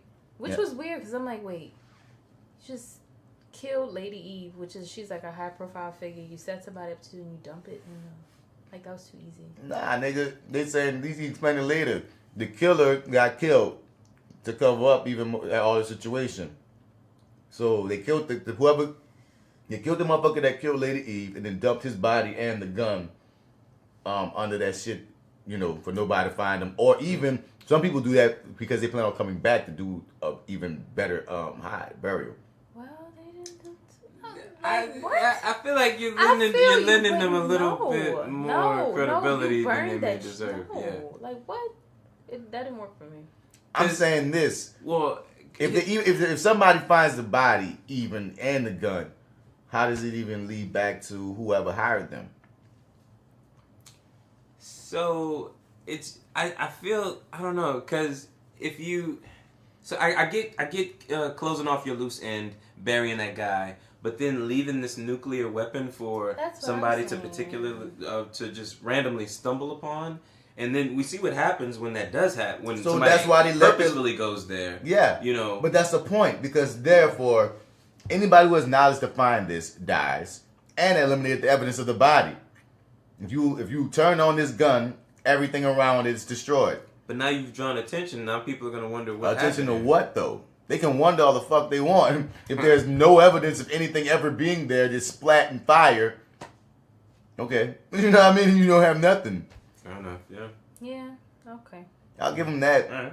With his weird ass church scene with Gambi and his lady. Yeah, with his really strange another token white person in the city. Right, random white guy. Woman, that's a woman. I'm talking about the white guy that was singing. I know that's God, yeah. Why was he just randomly singing? Yeah, that was weird. This is like Wednesday choir rehearsal or something. I guess this is what gets Catholic ass Gambi to decide he got to tell Jefferson the truth. Yeah, he doing. But it was so on the nose. I don't really like this scene too much. Yeah. It felt very out of place with the rest of the episode. Especially she started dropping advice that there's no way that she would even know that he would need. Right. It just was weird. Yeah. This is one of those moments I think we could have did without. I think they just have a white person quota they got to have in every episode. Yeah. And they fulfill that. So here's why random white lady tell Gambi to be honest with people, and then that's it. And now we back in the woods with Jefferson and Anissa. And they running. What they even running about? They talk about. I think they were still talking about control and her. Talking about what happened about how they broke up, why he stopped doing it. Why he stopped being Black Lightning. Right. And she was like, it sounds like a question. He was saying that you gotta ask your mom, or was it about my mom? He didn't say it. Yeah, he but didn't say she it. assumed, oh, that's one of those ask your mama questions. Right. Mm-hmm. Yeah. Yeah, man. And it's so funny. Like she, because the thing is, she already knew that's why they broke up. Yeah, I was like, she's trying to see how you gonna play it. Right, yeah. She's so petty. I fucks with it though. That's something that people do. Yeah, it's like, I'm gonna see what he gonna tell me. How he gonna tell me his version of the story? Right. Yeah. Right. I dig that. And then they get to the body. Now, granted, they find it based off they're tracking the radiation from the gun, which is something that I imagine anybody could have done. Can you? I can't do that shit. Somebody could. Somebody else. Motherfucker. I'd be like, not anybody. Nigga. But it's like, you gotta do that shit, boy. things like We got shit to go do, dog. Get your ass, bitch. We going. My nigga know how to track radiation. We going to do some shit. I'm gonna be real valuable in the apocalypse. I'm telling you. Yes, what? You I'm moving in with with you. You could do that, goddamn. Nigga, yeah, I'm getting my money, my girl, right. and you. So your girl better be ready. you gotta take the dogs too. Well, they all coming, yeah, but right, you coming. coming. Yeah. Well, yeah, most definitely. Oh, we coming with you. Oh yeah, that's cool. Oh yeah, gonna hop on in. But yeah, it just for me I don't know. I just felt like it just felt really sloppy. What? That the body in the gun was left. Leaving the body in the gun like that now, in a shallow grave. Just to play devil's advocate and looking at what you said, like, what if it was intentional? Hoping that hoping that Black Lightning will find it. Ooh.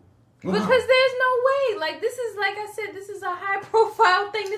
You're gonna get rid of all of that stuff. Like, I feel like this was on purpose, but Gambi may not necessarily realize it, and he's trying to help. But the ASA is on some other shit, and they like, I don't know, are gonna put the pieces. So maybe the ASA killed the hitman.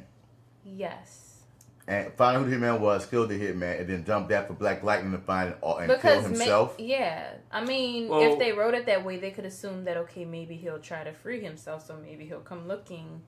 But the person who did do this, the person who did put all this in motion that we do know was Tobias. But the thing, see, my first thought was that Tobias had that killer killed. Yeah, right. That's what I thought. But what you're saying, J.Steel, makes me wonder, maybe Assface got that killer killed, purposely left him out there, hoping that Black Lightning will find his body, fuck with that gun, and blow everything up. Assface. Blow himself up. Oh, gosh. Assface. That's his name. It sounds like a Sin City character, Assface. It's really like a Preacher character. There's a character on Preacher named something like that, because he actually has an ass face. It's hilarious. But I don't remember if they call him ass face or not. But in a comic book, his face looked like an ass, and the way they pull it off in the show, it's trippy. The dude tried to commit suicide, and he blew off half of his face, and has an ass face. It's crazy. But he's like the most lovable character on the show. It's nuts. But anyway, watch Preacher. But anyway, when you make a Preacher will make you fall in love with an ass face. But Black Lightning won't, because this ass face is a complete ass. He is. He's a dick. All right.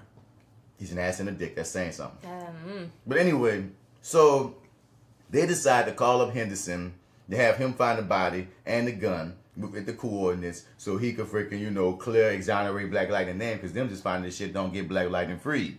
So as they wait in the woods for Henderson to come, we go back to Jennifer trying to get her powers popping. And for a second, I thought her shit wasn't going to work. I also thought that she was trying to repower the phone for some reason. I was like, wait, what are you doing? But she was just testing it again. She just looks so cool. I like her powered up. Her powers are awesome. They look cool. The colors, the effect, hers look cool. Right. It just like she seems so powerful with the raw talent. It's like once she, it's like, wow, I just see all the potential once you get on the same page. Yeah, you get into the training mode. This will be a new after school activity. Yeah, we got you one. Boom, we got you it's one. It's gonna be amazing. But granted, from from the trailer from next week, it looks like she's gonna freak out a little bit when she finds out that Pops is Black Lightning and her sister has. I didn't see the trailer from next week. Oh, okay. So when we get in this episode, we're gonna watch that bitch. Right. I didn't see that. Fair enough. But now we're getting the scene with Lynn and Gambi, and I really like this scene because Lynn this scene escalated so quick. Well, Lynn caught this nigga fast. Yeah. Lynn caught this nigga fast. As soon as she said, "Okay, I need you to do this and do this," and Gambi like, he didn't even say. He told him, "I can't tell you." That made her go, and she just looked at the article, and she started realizing, "Wait, we don't know shit about you, Gambi." And I'm just like, "Oh wow, y'all just started asking questions like this." It's like never asked these questions before. But I think it's on the level of they were so young when they met Gambi. Fair enough. Yeah. He met Gambi as like a 12-year-old. Yeah. Right. That's his pop's friend. Right. So most likely over time, he probably asked Gambi questions, like certain questions, and Gambi probably always had an answer that didn't make him think too deeply.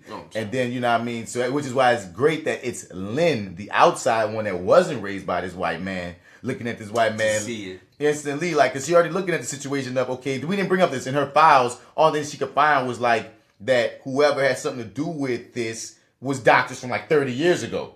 So she already looking from doctors from like 30 years ago. Then she look at that freaking news article in Gambi's shop of when he first opened the store 30 years ago. So then we get to this shit and she like, I need you to look me up some doctors that was around the time you came and you acting like all shook up. That make you go, nigga, why you wait? So once again, because it's like when Jefferson called him on it. So nigga, you could tell me in a few hours they got some hit men doing this and that, jacking hospitals. But you try to tell me you ain't no Tobias? Tobias was still in Freeland? And that's when she gave him that look like, wait a minute.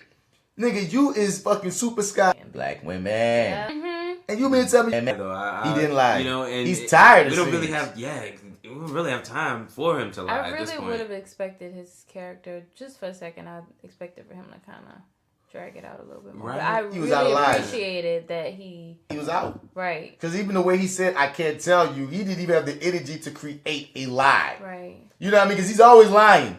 But after getting, he's just done. He's over it. He's over it. So you're not going to get this man Gambi his acting credit. J.Steel, come on, look at this. Look at this great acting he's doing in this scene. Y'all are cropped up on himself. I have nothing to say about him.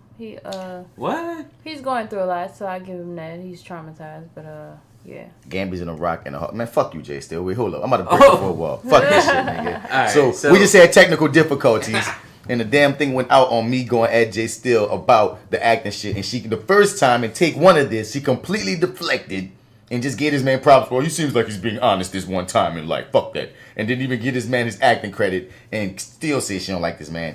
I gave her another chance. Another chance to be like, I'm consistent. No. Right. Hashtag fuck Gambi.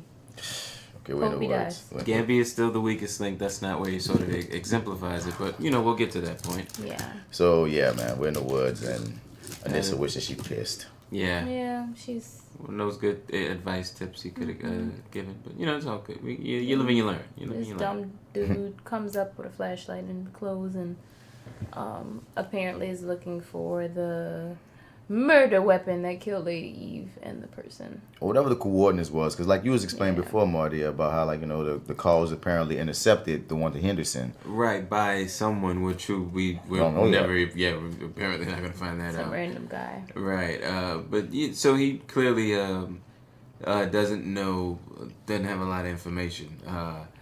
But basically, Jefferson, tries to go in to get a better look, leaves Anissa with a better, vantage point, apparently.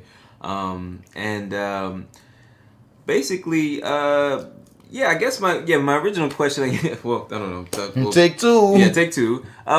Did you all think that it was going to escalate to the point that it did? I did not know that gun was going to blow up. No, I didn't think it was going to blow up. I thought that Henderson was going to have altercation with him. I thought Henderson wasn't going to get there in time. I thought niggas was going to try and take the gun. Black Lightning was going to have some epic ass fight. Then Henderson was going to show up and see Black Lightning, beating up with the beating up dude. Not Black Lightning. See the dude beating up and Jefferson running away. Yeah. Right. Oh, okay. And then this was going to probably have to do some stump to get Henderson to back off. And then Jefferson was going to be mad at her later. Like, man, you could have heard Henderson, but I was saving you. our identities and we got away and I thought there's gonna be some shit like that. Yeah, that makes sense actually. Okay, fair enough. I like that. But instead, actually, I like that. Yeah, no. That's what seemed like was gonna happen to me. Just if you go to call me, but no, the gun blowing up and damn near blowing up Jefferson. I didn't see that coming at all, leaving a giant crater, exactly where they were, and thank God Anissa was where she was, because otherwise, like we said on day one, he would have been disabled. Like, he would have had some issues after this. Like, this man that was there is probably ash now. And thank God that, once again, Jefferson been hammering home to Anissa, you got to pay attention. You got to look at all angles of things. Because if she wasn't paying attention to the fact that dude that was sent by whomever to get this remains or to handle the situation, he looked confused. He even looked at the gun like, what to do? So when the gun turned red, even this is like, this nigga don't know what's going on. Daddy! Right. You feel me? But like that epic save scene. Love that. But one thing that you did say in take one of this situation was like the way that it was shot. They could have done a better job of showing the danger of Jefferson, because I feel like the way she grabbed him and she shielded him, but we didn't see what particularly she was shielding him from. We could have got some debris, some pieces of some branches. Because they were still pretty close. Right. And it seems, and that could have been an issue. Yeah, that was my issue. Is that the way it was shot? It just was a big poof. And just the space around where the explosion seemed to have happened wasn't, I don't know, just didn't seem like it would have killed him necessarily, but it definitely seemed like it would have, injured him in some, Well, you don't want your daddy injured for one. Yeah. For two, if that shit blow him back, who knows where he lands? Right, exactly. Right, still a way. Yeah, right. I guess, still a way, but still a reason for saving him, but everything. Anyway, just the moment. I just thought it could have been. Anissa saved his life, like he said. She saved my life. Yeah, I think it also could have been like budgetary constraints. That this is the best in terms of the explosion. We can kind of show. Maybe we can do better with the aftermath. I still feel like it don't cost nothing to take one of them little branches and one of them little them logs, and throw it on Anissa back and have it just bounce off Anissa back to show that she really saved him from something, because the blast. Like on one end, we can argue how it could have been, the blast could have fucked them up. But once again, how it was shot and the angle you see in the aftermath, well, he could have easily just like leapt back and missed all that shit, because it went in, not necessarily out. And the out that it did, you see these branches laid out in the other direction. They didn't necessarily come to them, but it might have. So of course, go there and get your daddy. But just that little extra would have added to the danger and the happiness. But it still was a great father-daughter moment. She did her hero thing. You know what I mean? It's not one of those things that it's a nitpick at the end of the day. It's not one of those things that overtly bother me at all. Right. Yeah. Exactly. And then, cause I go with him in that next scene. I'm with him when he's excited and he's there's all that adrenaline pumping. But in this moment too, like just like where he embraces her and it's like he realizes that she saved his life, and due to his training her and him doing something that he was telling her not to do almost got him killed, and she listened to him, got him safe. He was so excited and proud for his daughter, and Lynn has the Lynn faces. Yeah, Lynn has Lynn faces for good reason. Good reason, Lynn faces. But I'm so happy that I have a Lynn face. But yeah, of course, come on. We got the Gambi shit. We got the fact that I think we talked about in take one, that she got to deal with Jefferson and Anissa now being out there. You saying she saved your life, so that means her life is in danger, saving your life, and I'm scared for both of your lives. You dig? She got what did happen to her, what's going on with the green light. Right. You know what I mean? She got a lot of things going on, so I understand her need for her Lynn faces in this scene in particular, of all scenes. But I just love calling it the Lynn face. Yeah, but Jefferson is my favorite in this scene when he's like riding high and then he has to come down, unfortunately, to get this news. Yeah. Which is sort of not news. If you depending on how you take it, it's sort of like, I don't really have news for you, but I know where you should go to get the news. Right. And that's it is what it is. It's not her place to tell them to. Right, of course. So she recognizes that. Right, understandable. Yeah, very understandable. But it's sort of a hard conversation. Talk to Gambi. Yeah, what's going on? Right, talk to Gambi. Right. But what's wrong? Talk to Gambi. Yeah. So you ain't gonna tell me nothing. Talk to Gambi. So what is it about? Talk to Gambi. Can I get some pussy tonight? Talk to Gambi. Gambi got the Gambi puss. Here's my favorite scene. No! Oh my God, no. Our good back from the dead friend Lala It's in a really beautiful bathroom, by the way. That bathroom that shower is gorgeous. Where does this nigga live? Who's this house for? Where does this nigga live? Yes. But okay, yeah. So he's not staying in a motel anymore. They're now keeping he's the back. bills paid, nigga. He's in a home now, but he's in the shower. This is Lady Eve's house. Yes. But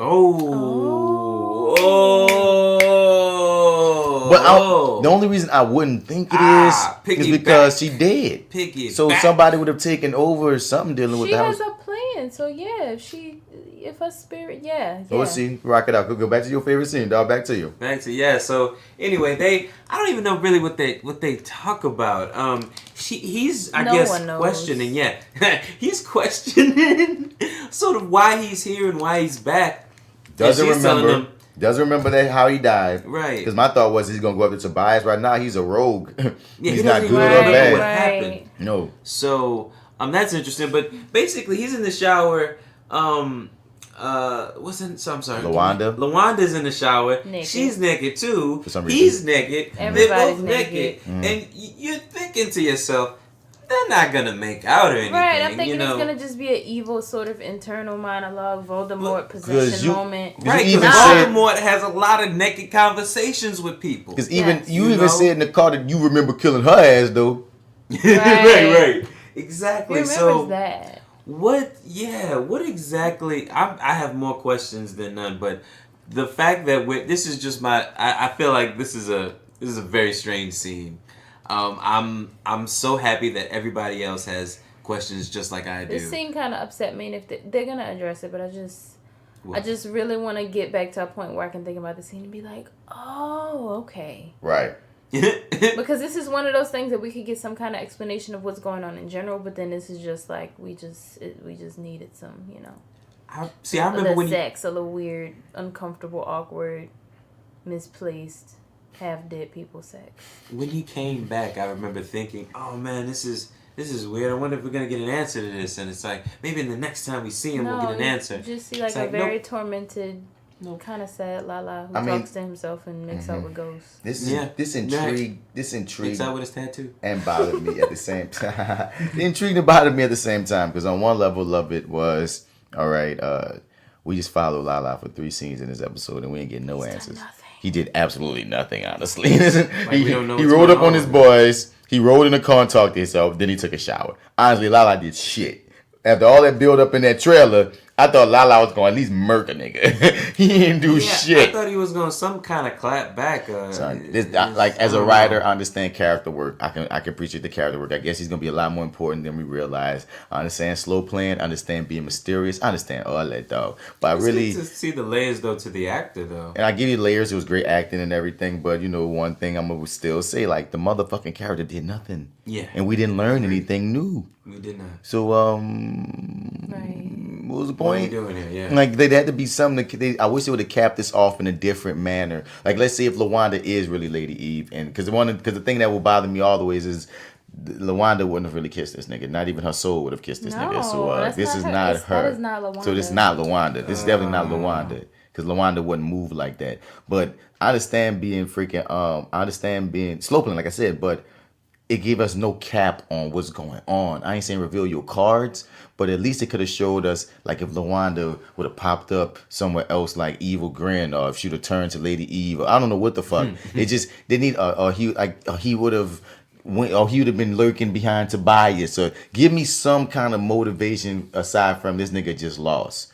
Because I feel like they don't know what's going on, and not in a good way. So I know with the way this show goes, we're going to learn the answer next week, and we're going to be back on track. But for how weird it was when she first popped up, to now we at this episode, it got weirder instead of getting me any closer to anything. But not weirder in sort of a good way. I wouldn't call it a bad way. It's not weird, good or bad. You're right. It's not. It's just really weird in a positive direction. Right. But I just know if you kissing LaWanda after what you if you killing LaWanda, that ain't LaWanda. And what is driving this, man? I'm curious. I'm still interested in Lala, but I'm a little less interested than I was when he first came back to life. Even less interested than I was from that first scene.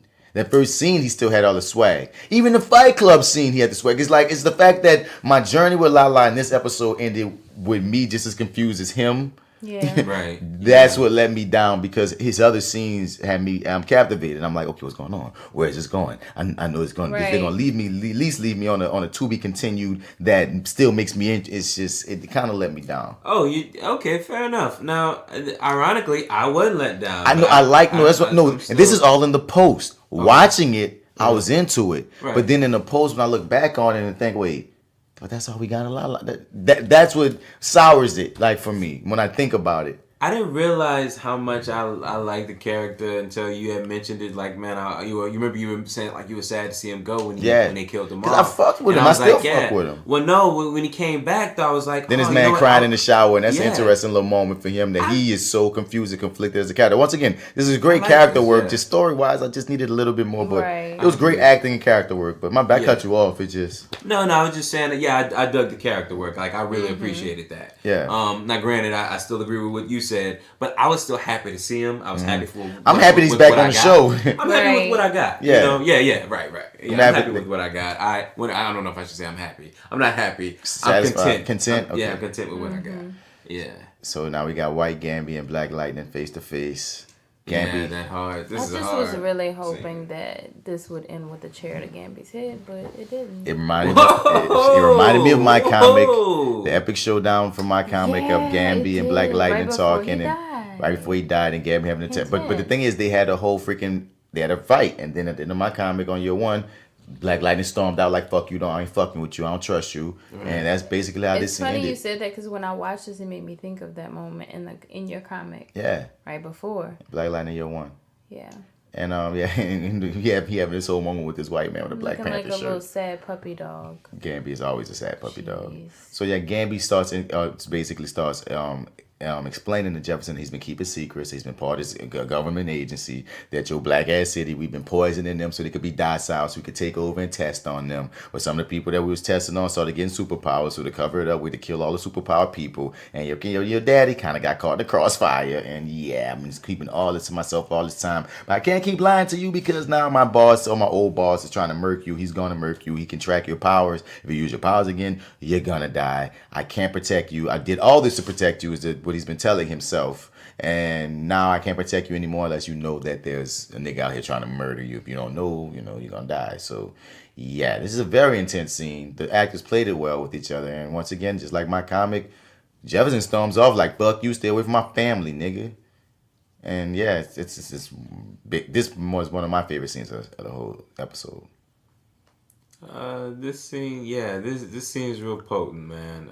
And that whole, I appreciate how he just kind of comes clean, like or at least I'm glad he came clean. Yeah, that made me. I needed that, and I kind of had that same feeling, like when we found out Jennifer's powers surfaced early. Kind of had that same feeling of like, wow, this is really happening right now. This is huge. So what happens from here? Right, and that's a good intrigue. That's like awesome. It's like, definitely. Oh my God. Well, they give you some, and then you still want more, but they don't give it all. The stuff that we thought was going to be the meat is just the fries. Seasoning. Yeah. Or the appetizer. Never mind. and it was heartbreaking. Even though as much as you could hate on Gambi, it still was heartbreaking, because the way he looked at Jefferson, he looked at that man like his son. Look at this man's eyes. Come on, James Remar is acting, man. Go on and act white, Gambi. Go on and act. I have no sympathy for him. I'm sick of his face. I'm so tired. I'm like, he has the same face. I just want to. He needs to look like Lady Eve soon. Black Lightning's about to zap his ass. I'm so tired. He's about to Black Lightning his ass. Oh, when he did, I was like, oh God. When his eyes lit up. Please kill him. You really him. want Gambi to die? Oh my God. Dude, you suck for that. You suck for that. Like I'm Team Gambi. Come on, Gambi, get it together. Ugh. So now we're in the episode after Gambi and Jefferson's epic fallout. The whole time I'm watching this, I was like, please, Jennifer, tell your sister. Please, Jennifer, tell your sister. Please, Jennifer, tell your sister. Because I was not. She just goes right up to her and just, spills the beans. Because I didn't want to have to wait. Like, we waited all that time with Anissa. I was like, don't make us go through this with Jennifer. No, but that personality is a different Jennifer. I knew Jennifer was going to go tell. Now we got to remember to watch the next time on too. But but I was actually happy initially, and then peep the Lynn faces that Anissa's making. Right. Mm-hmm. Lynn face. Yep. Lynn face. Yep. There you go. She's been studying. Lynn face. That's Lynn face. It's a real quick one. Oh, that was it? That was the whole episode. Fair enough. That's like I'm saying. I didn't see the what you call it, but what you about to say? Come on. I'm gonna pull up the trailer for the next one. Yeah, no, it just sort of it leaves you on a note where it's like, okay, cool. So we're gonna fast track this, and you can actually, since he's training her, you can jump in on the training. And but that's boom, not what's gonna happen. I doubt it, man. Nah, dog. That's the little bit. That's the youngest daughter that's still in high school. Lynn is already hanging on by a thread to let Anissa do this shit. Mm-hmm. You hear me? At least with Anissa, her thing was, this is a grown ass woman. We can't control her. Right. This girl's still in high school, bitch. If you don't sit the fuck down, get the fuck in your room, or we gonna get in your ass. You know, if they don't want her vigilante, and even though we know this is a comic book show, so of course we got to get Thunder and Lightning both together. But it's gonna be an interesting road. Them trying to we're gonna watch this promo, but it's gonna be, I just can't see how they can be cool with Jennifer being a vigilante when they're barely cool that Jefferson is a fucking vigilante. Yeah, she probably won't be a real part of the team yet, but I'm sure she'll be a crucial piece in moving forward. Right. Something gonna happen. One thing that is gonna be for certain, I feel like Thunder's gonna get her superhero stripes in this season. I still feel like even though Jennifer's powers are manifesting, she's not gonna get her superhero stripes this season. You feel me? She's still gonna be figuring her shit out. I feel like when my man, trots back on, when Tank trots back on. Yeah, and that's what I'm saying. I think, but I believe, but what I'm going to is, I'm glad that she has a way to defend herself because she's going to get kidnapped or something. I'm telling you, some shit going to happen where Tobias going to kidnap Jennifer, or your boy Khalil, Ting going to kidnap Jennifer, so she's going to go down with Jennifer, and they ain't going to know she got power, so she's going to have a little hero moment, but I don't see her freaking in costume stalking the rooftops like Anissa and Jefferson this season like that. I feel like... Okay, yeah. Okay. I feel like she going to spark... She going to have some shit, she going to have her own little subplot, but I don't see her becoming full-blown Lightning, go make her sue Gambi just yet, but niggas been wrong. Yeah. Well, so there's the title of this next one, The Book of Little Black Lies. Ooh. Scandalous. I got questions and need answers. Oh. Only for you. Both times. I did something very bad. Well, she just lifted up my bed and said, "You're Black Lightning." Pussy. Black Gang called next Tuesday at 9/8 Central on the CW.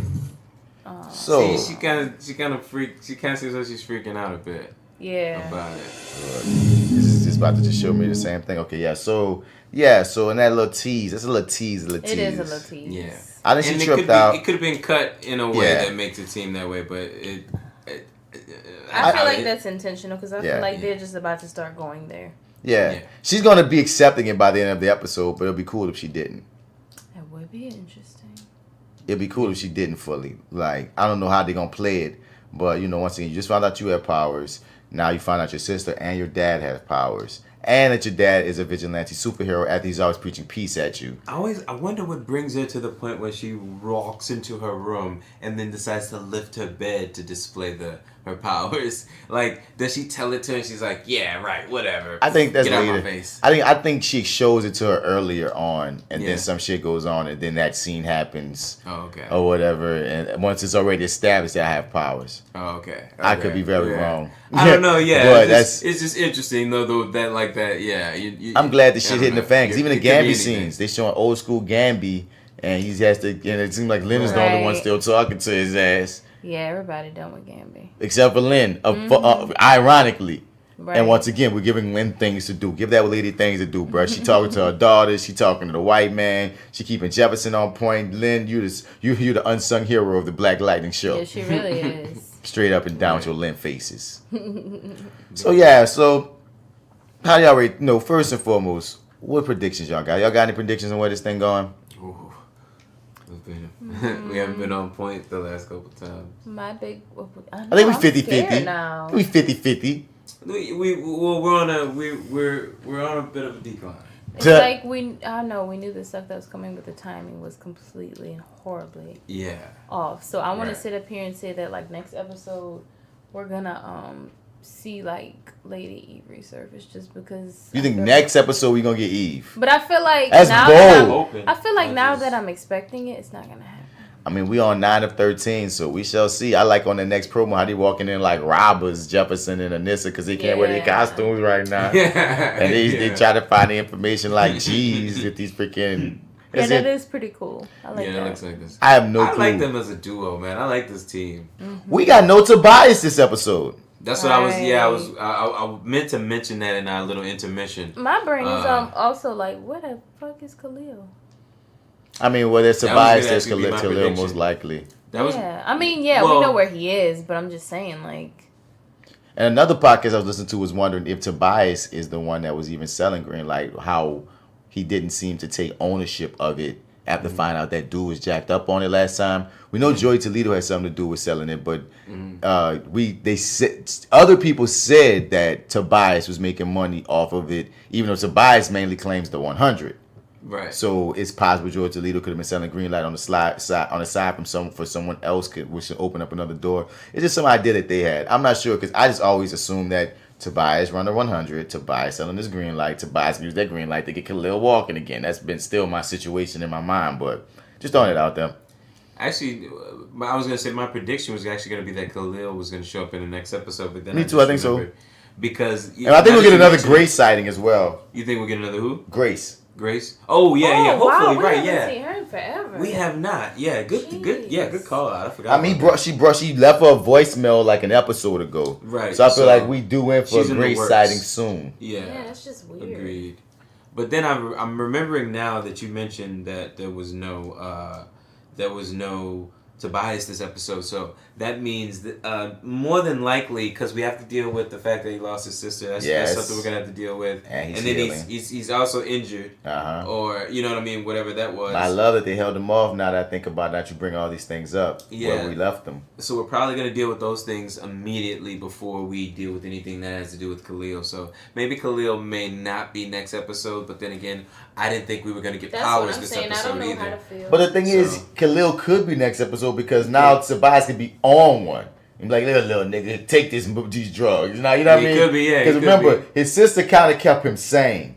And it was his sister's idea to use Khalil. Sister out the picture, Tobias gonna be a different type of cat. I feel like, I feel like, and I don't know too, maybe I could be wrong about this, but I see the next time we see Tobias, he's gonna be like a pit bull. All he can see is red. Yeah, me too. He's going, but he's going specifically only for Black Lightning. But he's still gonna recognize and believe that Khalil is a pawn of his, and that's why I feel like he's gonna jumpstart Khalil's shit because he's gonna see the weapon. Fair enough. He's gonna I think he's gonna see it from all angles. I'm gonna get this nigga. You think he's still gonna be seeing clearly enough to keep this game of chess going? Seeing clearly to me would be him not just jumpstarting Khalil powers. That's what I'm saying. I think some reckless shit gonna happen that's gonna make him do something to Khalil that's going to... He might even kill that little boy and then bring him back. Who the fuck knows? All I'm saying is... you know what I mean? I just feel like...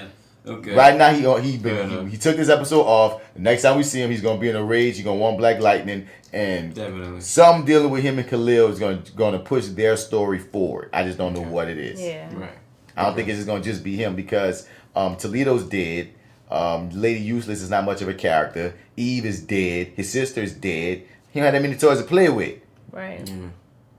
But I also, too, I was doing I don't know if I mentioned this last time, and I don't know. I'm sorry. I'm kind of going in and out. Yeah, we high. Yeah. I'm also I'm sleeping. And we tired. I mean, it's midnight, my dude. We about to get up out here. What you saying? Yeah, but no, oh, shoot. Dang it. Oh, yeah. There's a big body count on the bad, like, so if we're looking at it from bad guy, good guy side, it seems like there's a big body count on the bad guy side. Yeah. Mm-hmm. Like a ton.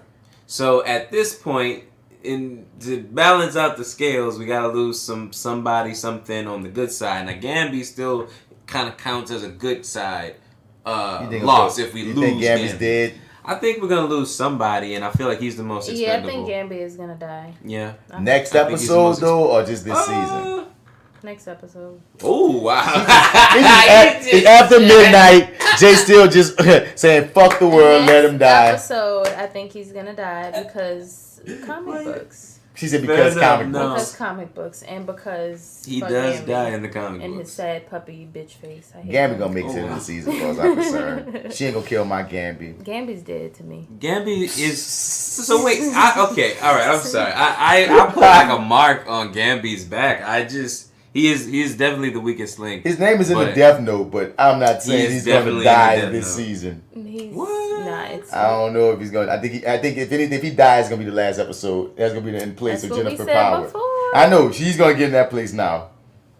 I don't know when, but excuse me, his days are numbered. What's your votes, man? How many votes you giving this one, dog? I'm giving it 4 because, like you said, it's your favorite episode. You giving it 4? I had to knock it down. I can't remember why though. Remember we said it in the episode, like we gotta lose a point for something that it did, and I was like, well, yeah, you know what, you're right. I really don't have one bit of an argument for it. I can't even give it a half for it. I have to take a full point off of it, and I can't remember what it was. But you made a point where I was just like, I honestly have to just take a point off. It's still my favorite, yeah, but it had that flaw. And then, as we went through the episode too, it had a ton of things where it's like, well, writers, what were you guys doing here? Or especially that damn fallen scene. I think that was the flaw of the fact that y'all purposely used the build up of Keisha falling just only for plot purposes. It wasn't even plausible for her to even want to put a sign up that fucking high. The whole situation was just like, come on, like, y'all better than this. And it's just like, it makes no sense. Zero sense. It makes no sense, dog. All right, whatever you say, writers. But you had to get up there. You had to invoke something. So I mean, you didn't have to get it out there. You didn't have to get it up there. There's another way you could have written, because what you needed was you needed something to get Jennifer to get her powers popping, something to evoke that out of her. But when you bring up no, you the thing that what made you that she had other life and death shit that never brought her back up situations. Those never. Yeah, and compounded with the fact that they're going to explain us the fact that why she getting it at 16, but Anissa didn't get it till 21. Right. It's like it's a few things that's just like all put together. It's like you lose a point. Yeah, you lose a full point for that. I give you full votes too. I'm going to go with full votes. What you saying? I was about to say 3. Oh, J.Steel is roof. But I think I'm gonna do 3.5 votes. 3.5 for J.Steel. The reason why is because I feel like outside of those 2 really big plot progressions that we got, there's a lot of loose ends, tons of loose ends, and that combined with like how everything else in the episode seemed to, even though it worked, I think the only thing that didn't work as far as plot progression was the purposeful, stupid hanging of the sign. But I feel like overall, I lost my thought. But I feel like it just went away. After midnight, ladies and gentlemen. Basically, the point I'm trying to make is that I'm giving it 3.5 because there's a lot of loose ends coupled with the ending. There's a lot more what the fuck within me that I'm like, okay, come on, y'all. Like, it's a lot of stuff that's kind of like, what is going on? And I need answers and like, more questions. I think I expected this episode to get more of those answers, but instead we got stuff that we thought was going to come later. So now my brain is just like, oh, that's awesome. Well, you just trying to distract me from the fact that you weren't giving me the answers I needed. You took a break from writing and you was just like, fuck it. Let's just do this shit now. Still a great episode, though. Yeah. Thank you. But I enjoyed it though. I really enjoyed this episode. I've not enjoyed an episode yet. Like, I really still rock with this. I'm gonna stick with my 4 votes, even though I hear 3.5. I see your 3.5. Yeah, my soul wants 3, but I'll give 3.5 for powers. Yes. I don't blame you. I can't argue with you. Man. Well, great. Let's get on out of here, man. It's late. It's late. This is that actor guy, Marty&amp Bradford. You can find me on all your social media platforms at Mr. Bat. Spell it, Mr. Out, you ain't gonna find me. Please, if you got anything to say to us, hit us up at reviewingdatlightning@gmail.com. That is with a DAT, just like it's who that is reviewing that lightning at Gmail. Also, any of your normal podcast emails, send a FlyWithBats@gmail.com. Like, share, subscribe, comment on all this here. Let us know what you're talking about. Let us know what theories you may have. We're interested in hearing from the people that's been listening and downloading and riding and flying with us. You dig? And yeah, let me know where to find y'all at. Oh, you can find me on Instagram. Oh my God, it's after midnight, ladies and gentlemen. It's after midnight. Every time he says that. Yes. Yeah. I was literally hallucinating Lawandas and stuff. It was weird at a moment. If you start talking about killing one of us. She said she saw Lawanda on the ancestral plane. Did she tell you to kill the driver? She did. Yeah, boy. I tell you, Lawanda, boy, she ain't no good, man. She ain't no good. She ain't no good since she died. Y'all can follow me on Instagram at @IamJSteel_. You can also follow me on Twitter at that same place. You can also follow me on on Instagram at FatGirlNola because food is awesome. That is right. Yes, it is. You can find me, Marty, MartyEdwards 504 on Instagram, Twitter, and Snapchat. So also go to lowrainpictures.com, click on the Your30 tab where I co-host the show there with the Arrogant Observer called Your30 with Marty and the Arrogant Observer. Check us out on iTunes, Stitcher, and Google Play Store. Yeah. Yay. Fuck Gambi. Yeah. Aw, man. I don't have anything clever to say at the end. I'm not going to let her end this episode, which I'm going to have a t-shirt like that. hated on the most interesting character on the show, The question Gambino. is, did you see Peter Gambino. A Hero last night? Was he black? Black Lightning is back. Or did it for the is streets, he? I heard. He did it for the streets. That's what I heard. I don't know if it's true. Oh, bless your heart. I got nothing. You got nothing. Hey, no lie, seen him with my own eyes. Electric shocking guys, putting them all in line. About time somebody came down here and dealt with crime. Not just the gangsters, the police is out of line. So it's no trust, they don't understand our trouble. I don't know him myself, but do we come from struggle? Cause I'm like no superheroes around here, bruh. I'm like, he gotta be one of us.